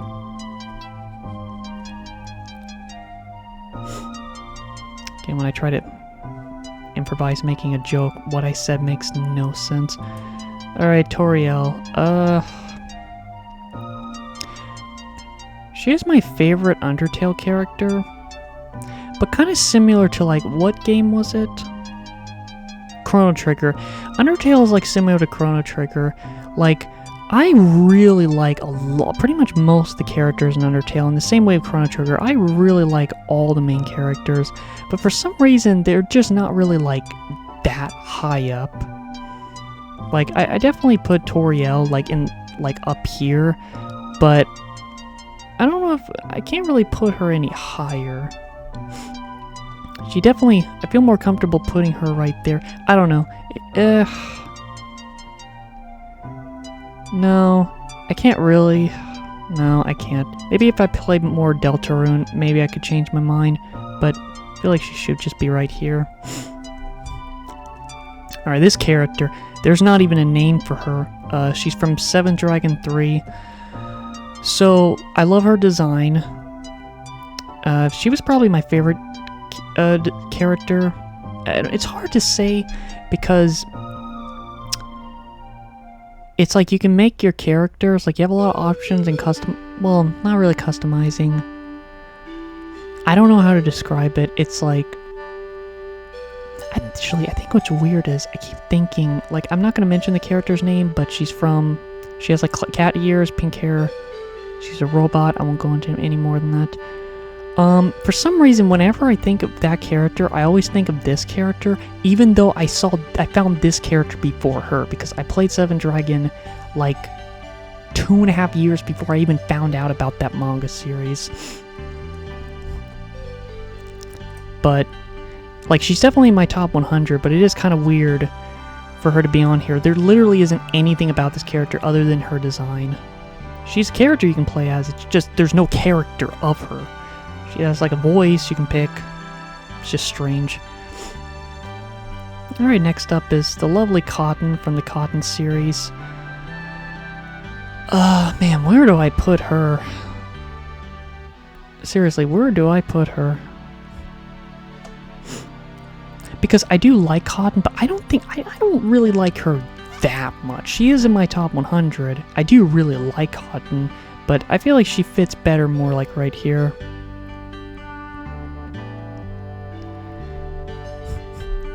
Alright, don't worry. Yeah, don't worry. I think we might be just about done with these two bottom ones. For Moon is a strange... It wouldn't make any sense if I didn't put her up here. It wouldn't make any sense. I fell in love with her design back in 2024, and I even love her design in Magical Drop 3. I do really like Moon. Moon is my favorite character in the Magical Drop series, and I've drawn her, like, how many times now? Like 3 times? And I still want to draw her some more.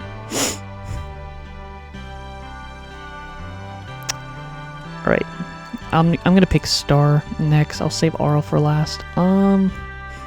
In terms of Star, this one's kind of a tricky one. Star makes this really difficult because Star would actually be more like right here, but because of specifically, like, okay, specifically Star from Magical Drop 1. If we're talking about Star from, like, all the other games, she would be right here. But because I want to acknowledge Star from Magical Drop 1, I love, and the art that you see from here is like I love that art of hers so much. Star from Magical Drop 1 is so freaking cute. So I put her right there. I like Moon more, but like just even only count, like, not even counting the other stars in the other games, just Star from, like, Magical Drop 1, I absolutely love. And last but not least, Aurel, which I already know where I'm gonna put her, right there. Because I like her more than Riolu, but only like a teensy bit, so it makes sense. Got monkey music. Man, over 3 hours in. It's getting really late.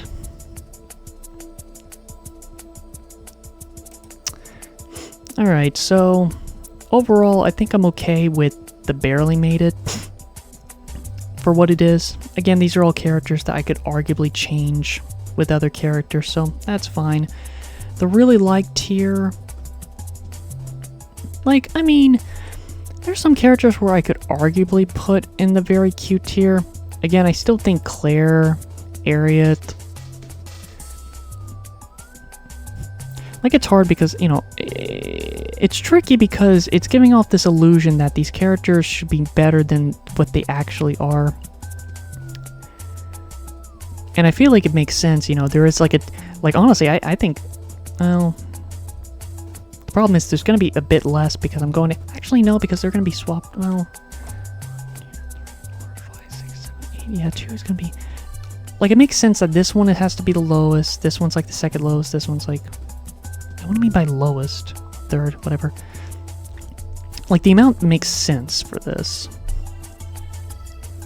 Like, I'm just trying to look at the characters and kind of think, like, you know, does it make sense for them to be on the Really Like tier?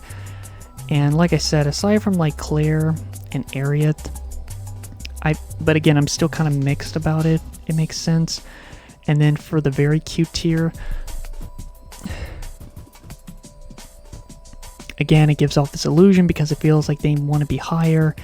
But no, it's like when I look at the characters on top, it's like, okay, yeah, the characters kind of feel like they need to learn their place. But then characters like Morrigan and Yuzu, it feels weird because it's like I want to put them higher, but I'm just not really sure because of specific reasons. But I do think most of the characters are very cute. You know, I feel like feels fine staying right here, as well as in the really like. And then of course the characters you see in the love 'em, you know, I feel like, yeah, they're above those characters. Okay, so now I just gotta figure out. Now I just basically need to add 2 characters up here and whatever characters I need to replace. So let me just put them right here. Okay, so first of all, these are the characters that are absolutely in my top 6. Okay, I can at least say that. So now I just gotta figure out what are the 4 characters I feel comfortable with, because I've been trying to hold back on that.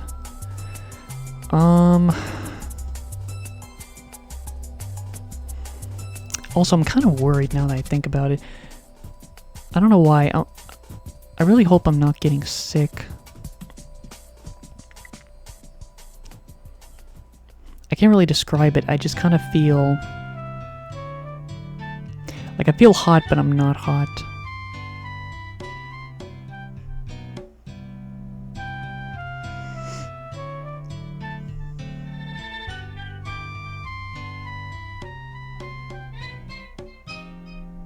Not sure.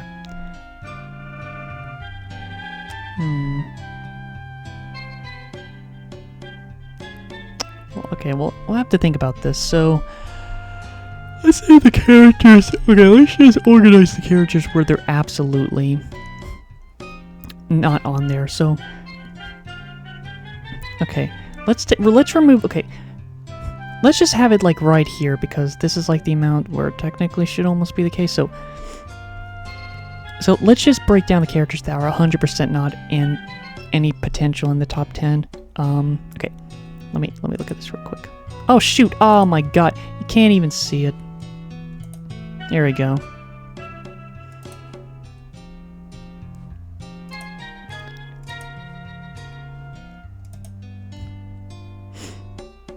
Okay. Okay, so here's the 6. Okay, let's narrow it down. Shantae, no. Celise, no. Yukari, no. Marissa, no. Chin, no. Celine, maybe. Like, Celine, maybe. Because I already contemplated, like, could she be in my top 10? It would be weird. Like, if she is, she would barely be on there, but she has potential. Even though it's painful to say Yukari's not in my top 10, I think it's just because I just freaking like her so much. But no, Chin, no. Celica, no. Samus, no. No. Taoi... I'm going to have to explain this later. Suika, no, but similar to Yukari, it's like, I like her so much, but it wouldn't make any sense if she was in my top 10. Tifa, no. Lilligant, no. Cynthia, no. Now, Roll, that, well, I will at least say this. There's definitely a Mega Man character I want to add. I don't think... Now, I already said I like Roll Casket more than Classic Roll. So it's like, if I had to pick him, it's like, okay, so Roll, like Classic Roll, no. Like, if she's not in my top 10. But again, like I said, I love this, even though it's only been whatever. But see, at the same time, I just can't because I haven't played Mega Man Legends 2, so I feel like it's unfair. But even then, I feel like CL has potential. I feel like CL has potential because I would honestly say, even though, yes, I do think one of the Mega Man Zero games, she could be a little annoying with her just constantly being so worried about Zero. But I've always loved her design. I always liked her in all 4 Mega Man Zero games. And because of my liking for Mega Man Zero, it's like she has potential. And honestly, like Amy and Dixie has potential, so we have some potential candidates. Alright, moving on. Maya, no. Sakuya, no. Rulu, no. Vivian, no. Ron, I think she actually has potential. Again, I go back and forth with Tewi and Ron. But I think the main problem is that it's like I like them equally for different reasons, but if I had to narrow down which one I like more, if I had to pick Ron, it's the thing that narrows it down is that I do love Ron's design. I've always found Ron to have probably even like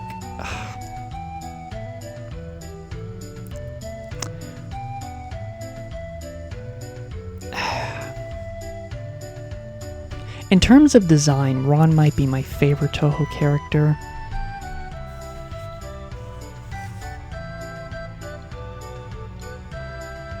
It just sucks that Ron is in quite a bit of games in a way. Like, you know, she is in Touhou 7, she is in Touhou 8, and then you don't see her again until Touhou 19.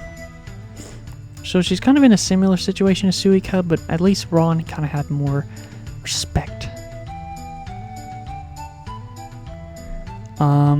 No. Honestly, this might be really weird, but honestly, Arl almost has potential, weirdly enough. Because maybe, I don't know, like I said, it's kind of coming down. I have to choose between 4 characters, so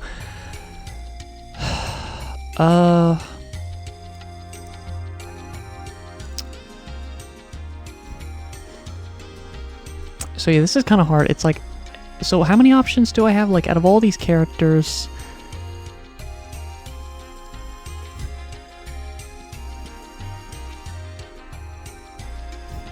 I don't know, like I said, Terry's very close to me contemplating about it.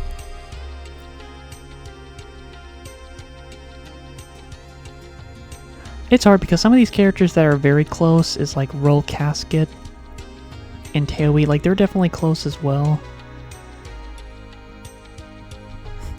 But out of all these characters, like, which one is a definite?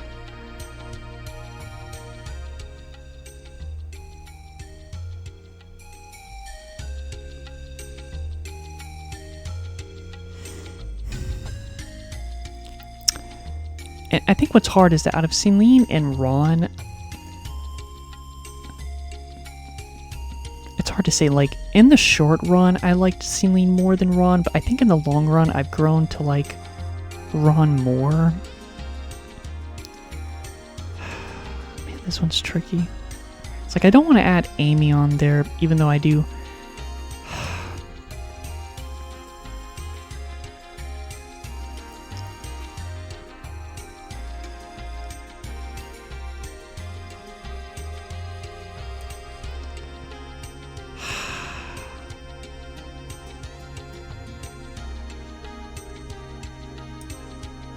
Dang it, I don't know.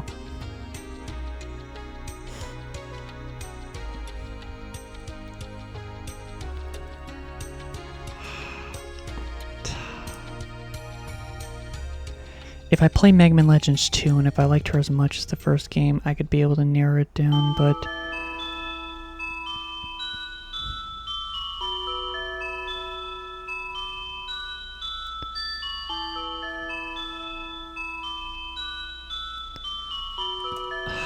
okay, I have to add her. I have her on there.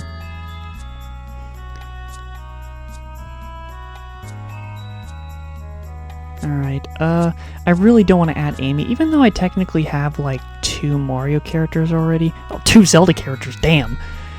It's like, man, it's like for like 6 out of the 10 to be from, like, 3 series alone is just wow.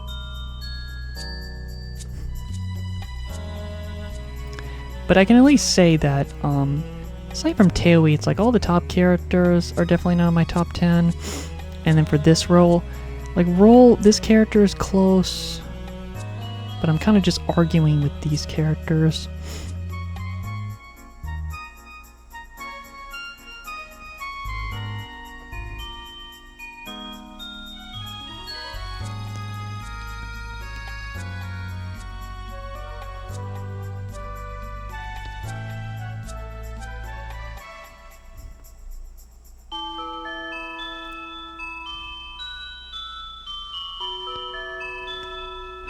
See, it's hard because there's just too much history with characters like Amy and Dixie Kong, so it feels like I have to add one of them, or both, really.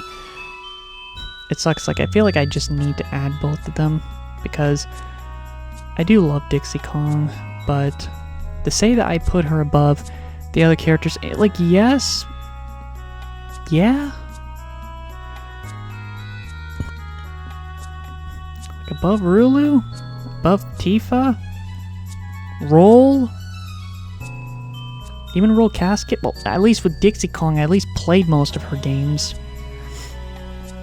if not all of them.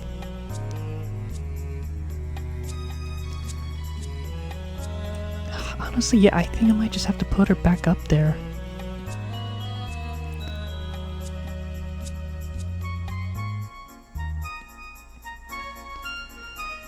And the problem is, I kind of have to put Amy back up there too. 1, 2, 3, 4, 5, 6, 7.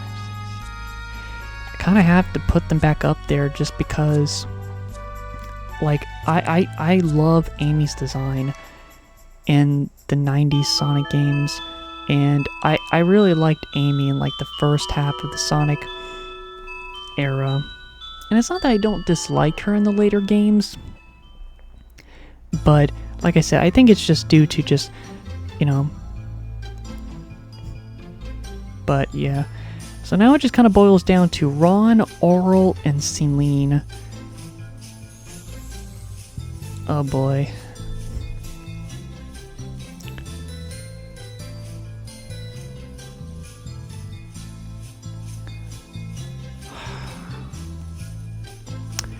Tricky because it's like, you know, I really didn't get accustomed to Celine and Ron until 2025. At least with all the characters on top, like pretty much most of these characters, I'm not surprised. Midna, Rosalina, Zelda, 2B, Blaze, like, you know, Bombette. These are all characters I always imagined were in my top 10. And then when, you know, I saw CL, Dixie Kong, and Amy, I was like, you know what, yeah. Like, these are all characters that I grew up with. Except for 2B, I didn't get to be introduced to 2B until I was like 19. So she's like the newest character, while the rest I was like a kid when I got introduced to all of them. So of course, you know, a lot of biased, you know, biasm. Because yeah, there might be multiple characters on here that I didn't start playing their games until until my technical adulthood. So yeah, they do have, but of course, you know, you see even characters at the bottom that, you know, I did grow up with technically, but they're not that high up. So, you can only go so far with it. I think I might already know my answer, to be honest. And I'm only doing this because of age, because Celine is, you know, Celine, 2025. She's only in 2 games, and she is a character that I do love, but it's kind of like, I don't know. She's close, like she is top 15, and with Ron, same thing, 2025. Arguably my favorite Touhou character, but it sucks because she's not really in a lot of games. Like, she's not even like a playable character until Touhou 19, and by that point it's like I don't like her, I don't like the designs in that game really.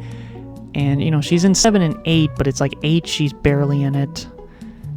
She's sort of in it. She is, but it's weird. She's not a playable character, but it's hard to explain. But and in Touhou 7 you can't see her until, like, you know, the extra stage.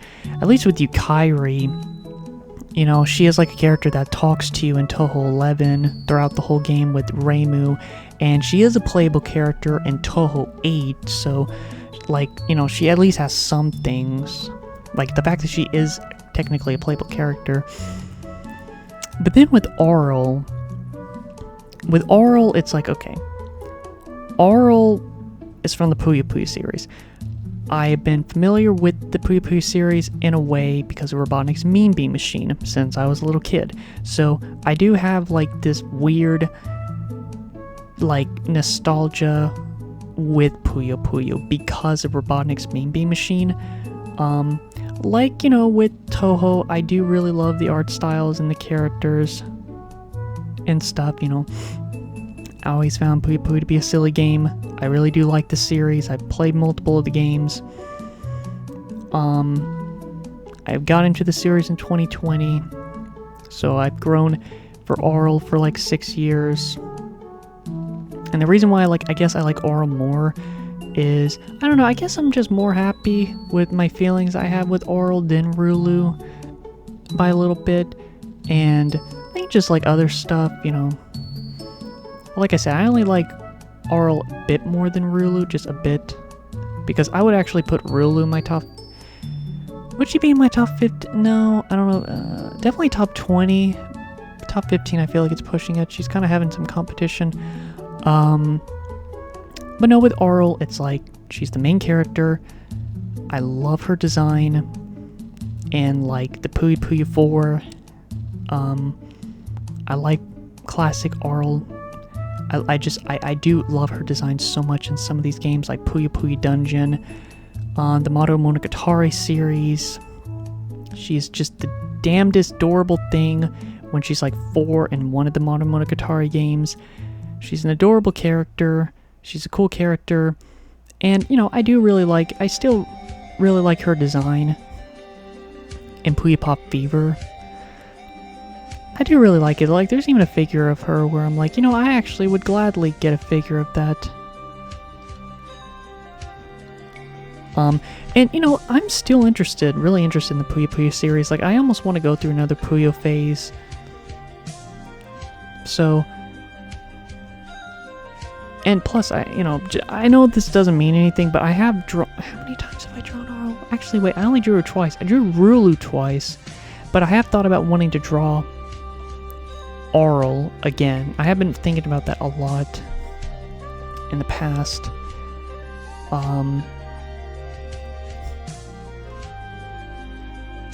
But I do really like Aural. But again, it's like, you know, why would I put Aural above characters like Roll? Again, I do have more memories with Roll, but at the same time, it's there with Aural, just in a different way.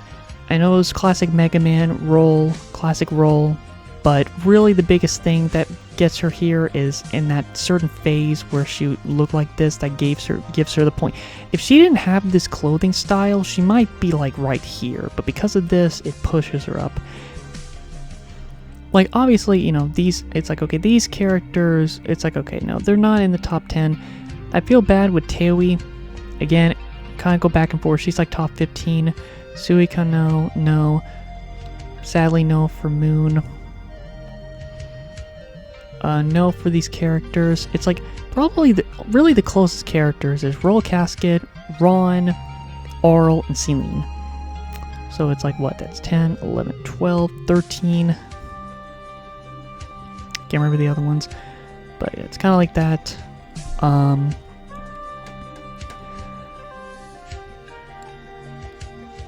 So it's like,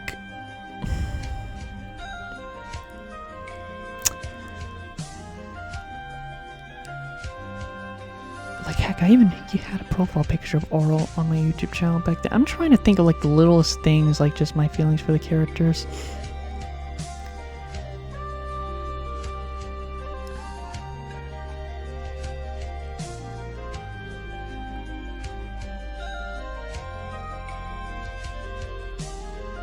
Like, again, Dixie and Amy, I definitely had to add them because there's just too much history of me liking these characters so much.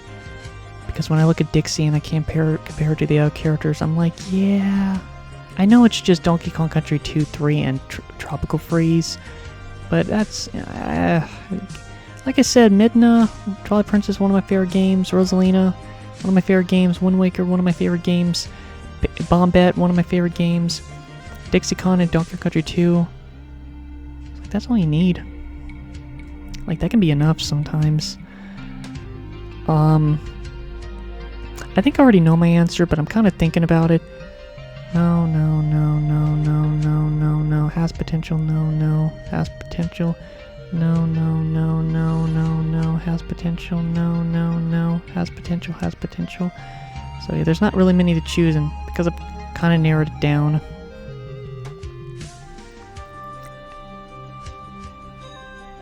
So I think it kind of concludes with, if I played Mega Man Legends 2, and if I liked her as much in that game, then I think I could put her in the top 10. Ron doesn't have, Ron and Celine, I've only experienced for like over a year, and there's just not enough games. There's 2 games for her, and for her, it's complicated. There's just not enough with her. And then with Taoi, similar to like Ron, it's like, she's playable in Touhou 8. She's in Touhou 9. She's in Touhou 8. She's playable in Touhou 9. And then after that, I just don't even think she's playable in any more of the games. Maybe Touhou 19, but that's about it. So that's kind of the issue. At least with Aurel, even if I was picking Rulu, you can pick Rulu in like most of these Puyo Puyo games, but Aurel is like the main character. She is in like... She's pretty much in most of these games, even games where she's not supposed to be in it because they're trying to reboot the series, like Puyo Pop Fever, but she's still in it. She's actually the one character, that and Puyo Pop Fever 2. So, with all that being said, I think she goes up here.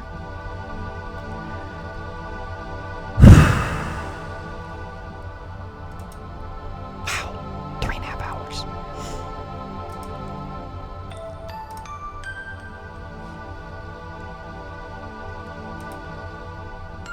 Alright. I think that's it. Again, it makes sense why there's a bit more of this than that and a bit more of that in this, because the idea is that they're a bit more scarce because these are supposed to be the cream of the crop once you get up here. But like I said, I could still argue characters like Morrigan and Yuzu to be up here, but I'm still kind of mixed about it. The rest of the characters I think are just fine up here. And then really like same thing, I could argue Ariat and Claire to go a bit above, but other than that, I think the rest characters are fine. And same thing with this. I think with the exception of Jill, I think Jill, there's like 2 Jills, 2 Irises. The heck? So, like aside from a couple characters here, a couple characters there, which wouldn't really change much. If I did that, it would be a couple less here. This would be the same. And then 2 would be added there. But...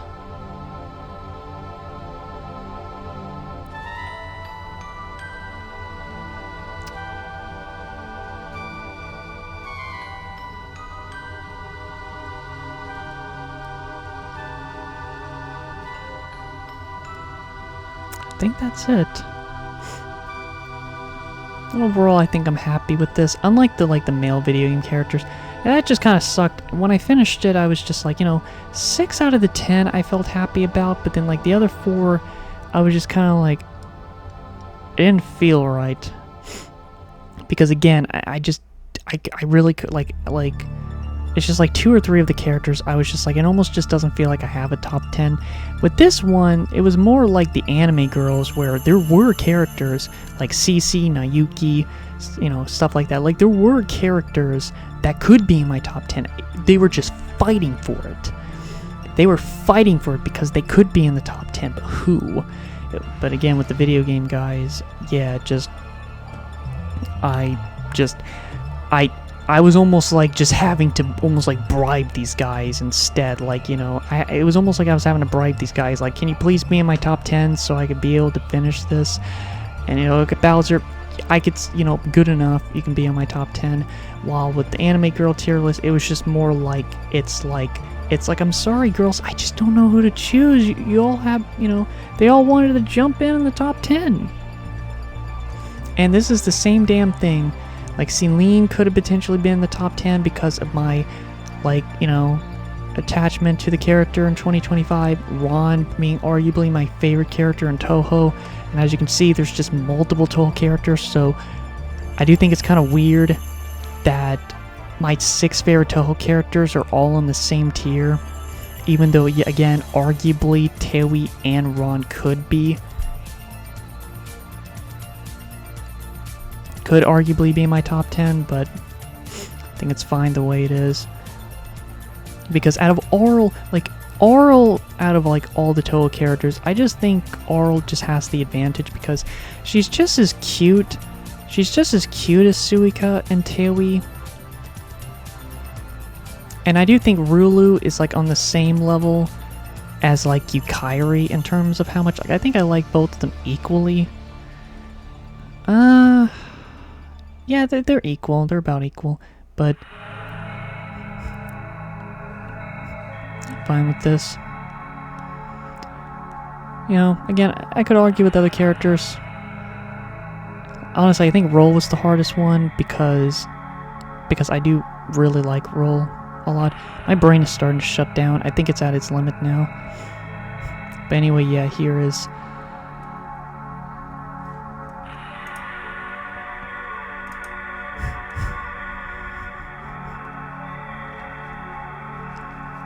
This is it. This is it, Luigi. So unlike the guy tier list where I just felt like a few on each tier could have been changed and that the top 10 just felt like a bribe, at least with this one, no. There was multiple characters where I was just like, you know, you could be in here, you could be in, but only one slot remains. Again, I know it's strange to put Tifa that high up. In the end, I do like, that's kind of what I said earlier, like, Celeste is my favorite Final Fantasy girl character, but Tifa's also my favorite, but for a different reason. Like, I have more inspiration of Tifa, but I do like Celeste more, if that makes sense. Okay.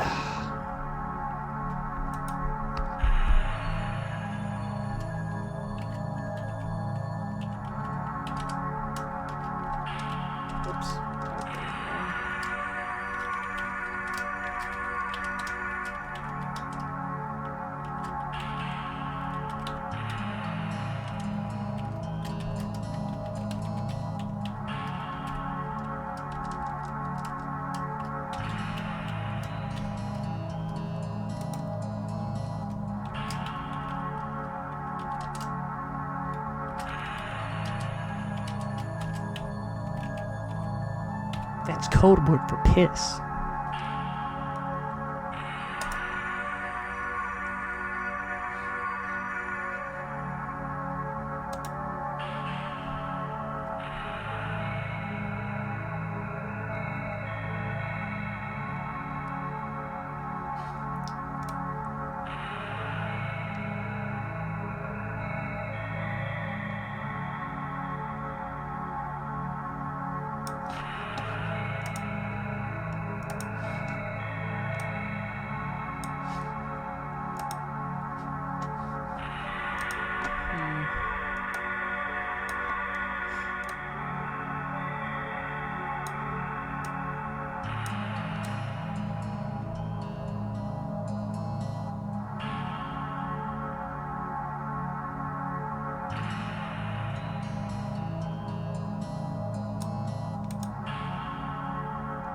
Dang it, the problem is the ad is...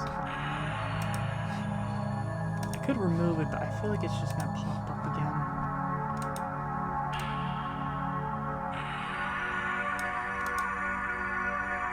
And of course another ad has to play. I really hate this freaking area. Ads just want to freaking play. I hate it. I really hate it. Alright. That's it. Look at that. Well, I'm way happier with how this turned out compared to the guy tier list because again, by the time I was wrapping that up, I was like, man, I just felt like I made I felt like I was making a puzzle and I like screwed up halfway because I was almost like having trouble what defined and compared to what characters to be in the tier list. And everything just got all messed up because it's like a lot of the characters that I added were just such minor characters, but they were on there. It's not like that's not the case for this game. Like, you know, there is Soul Titanium and like the Lovem tier. Like, yeah, and you know, there are characters, like, you know, you could say Lilligant, and you know, like, there are some other characters, like that one character from Seven Dragon 3. But at the very least, these are characters you can play as in an RPG game throughout pretty much a huge amount of the game, while with characters like a Faye or Magnus Cintu, that's just a character you just completely brush over.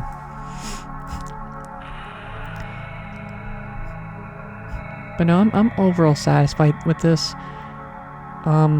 Last time, a couple characters could go from really like to very cute, and a couple characters can go from very cute to love them. But, you know, again, just some things just kind of hold back. It could change. Like, I think Morrigan could be higher if I just play more of the games. Yuzu, I don't know. If I came back to the game, because I'm focusing on Aminet, I don't think it'll make a difference. Claire, I could have argued. Aria, I could have argued, but if I played more Persona 3, Mitsuru could have been higher. I definitely imagine she could.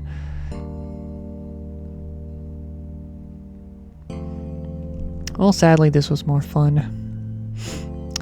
And not only that, but this might be because there's no reason for me to do another tier list for anime characters and video game characters for at least like 5 years, because, you know, not only a lot of new characters need to come into the picture, but I also need to just be updated with a lot of these characters as well. Because if I go 5 years, the tier list can definitely change, but it would be best for me to just kind of look back on my old tier list and kind of think, okay, well, these characters are obviously going to be in here, but any character that, yeah, I don't know, my head's starting to, but yeah, you know, that'll be the case for both. I think the only, like, I could still do certain combinations, like, you know, I could do a top 100 favorite video game characters in general, but I don't know if I'm interested. It wouldn't take long at all, because I already have the pictures for the male and female characters. But see, that's the thing. You're going to see, obviously, pretty much all the same characters.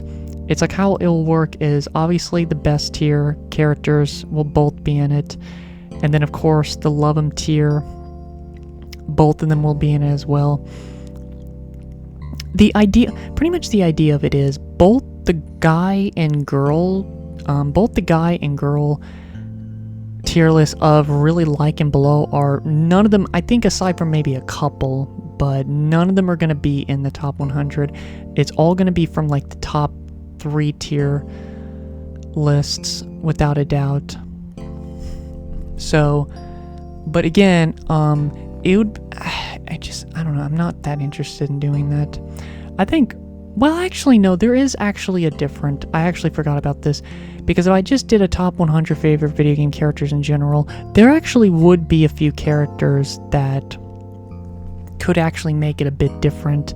Like, characters like Deoxys and Enderman would be on there, because I couldn't add any characters that were classified as genderless or asexual. So, you know, some characters had to be, like, not counted. And that was also the case for the anime characters. Like, if I hypothetically did a top 100 anime characters, then some characters that weren't in either one would be on there, like Nanachi and Imperfect Cell, just for 2 examples. So it could be a little different. It can be a little different if I did that. And, you know, hypothetically, if I ever did, like, a top 100 favorite fictional characters in general, like, you know, okay, I at least, you know, most of these characters are gonna be from, you know, anime, video games, but then the problem is I kind of need to take into the account of just cartoons I've watched and even live action shows, because there's live action shows where I really like some of these characters. So no, that would just be that would be even more work. Jeez, my goodness. So I think probably the safe bet is one day. It's not going to be this year. It won't even be next year. Honestly, I don't know if I would still keep doing these by that point, but it would probably wouldn't be until I would be 30 years old. But mainly just because I need enough time to, like, finish a lot more mangas. I need to finish the rest of the Bleach manga. I need to finish Chronos Crusade. I need to read Plus Anima. I need to, You know, I need to finish like I need to work on and finish at minimum like a dozen more mangas for me to ever think about wanting to do like a male and female tier list, like, you know, 2 different tier lists of doing that. Because like I said, Hikaru, if it was like manga Hikaru, I would have put her in my top 10 for the female anime tier list. But because it was anime, like 90s anime Hikaru, I don't like her as much. So it's like, you might think, well, how much of a difference? It can be an entire tier difference, so I wouldn't mind doing that. But again, something like that, I just haven't read enough manga for it to be interesting. So it wouldn't be until like at minimum a couple of years. So I don't know. Like, the idea of me doing a top 100 fictional characters in general, or like a top 100 favorite video game characters, or a top 100 favorite anime characters, they're open for the possibility because, you know, some characters that are genderless can finally be added, or just new characters that I now really like that have just kind of recently come into the picture is a factor. And at least I have like the pictures to at least be able to update it. Like, it wouldn't take near as long. So, you know, it's possible. I'm just saying I'm not going to do this at all this year. Maybe next year, I don't know. Now I am going to do like a Mega Man Robot Master tier list with all like the Mavericks and stuff. Robot Master, Mavericks, all that stuff. I will still do that, I just don't know when. I think maybe it would be best to do that. Maybe I don't know, like, I feel like maybe it would be a good idea to do it after Mega Man Overdrive, just because it would take a while, and I feel like it would be biased. I would need more time, so I would probably do that tier list, like, with that game coming up. So maybe, like, next year or late this year. There are other tier lists I'm interested in doing. I've thought about wanting to do a Zelda Dungeon tier list, like some other tier lists, because I like doing these for the most part. I think that's it. I'm gonna go to bed in about half an hour. I'm very tired. My brain is very tired. But at least I finally got this done. So now that it's done, I will upload both of these very soon. And again, I'm very sorry that the male video game tier list had to suck really bad. At least for me it did. I was very disappointed with that. This one was a lot more fun. I definitely enjoyed this one more. It just seemed a lot easier on where they were placed. While with the video game characters, I was like kind of feeling like I just messed everything up. I just felt like I was like constructing this piece, and then I just realized, oh gosh, everything is in reverse and is on the wrong side. And I really just did not want to go back and rethink everything. So, bye-bye. Bye-bye.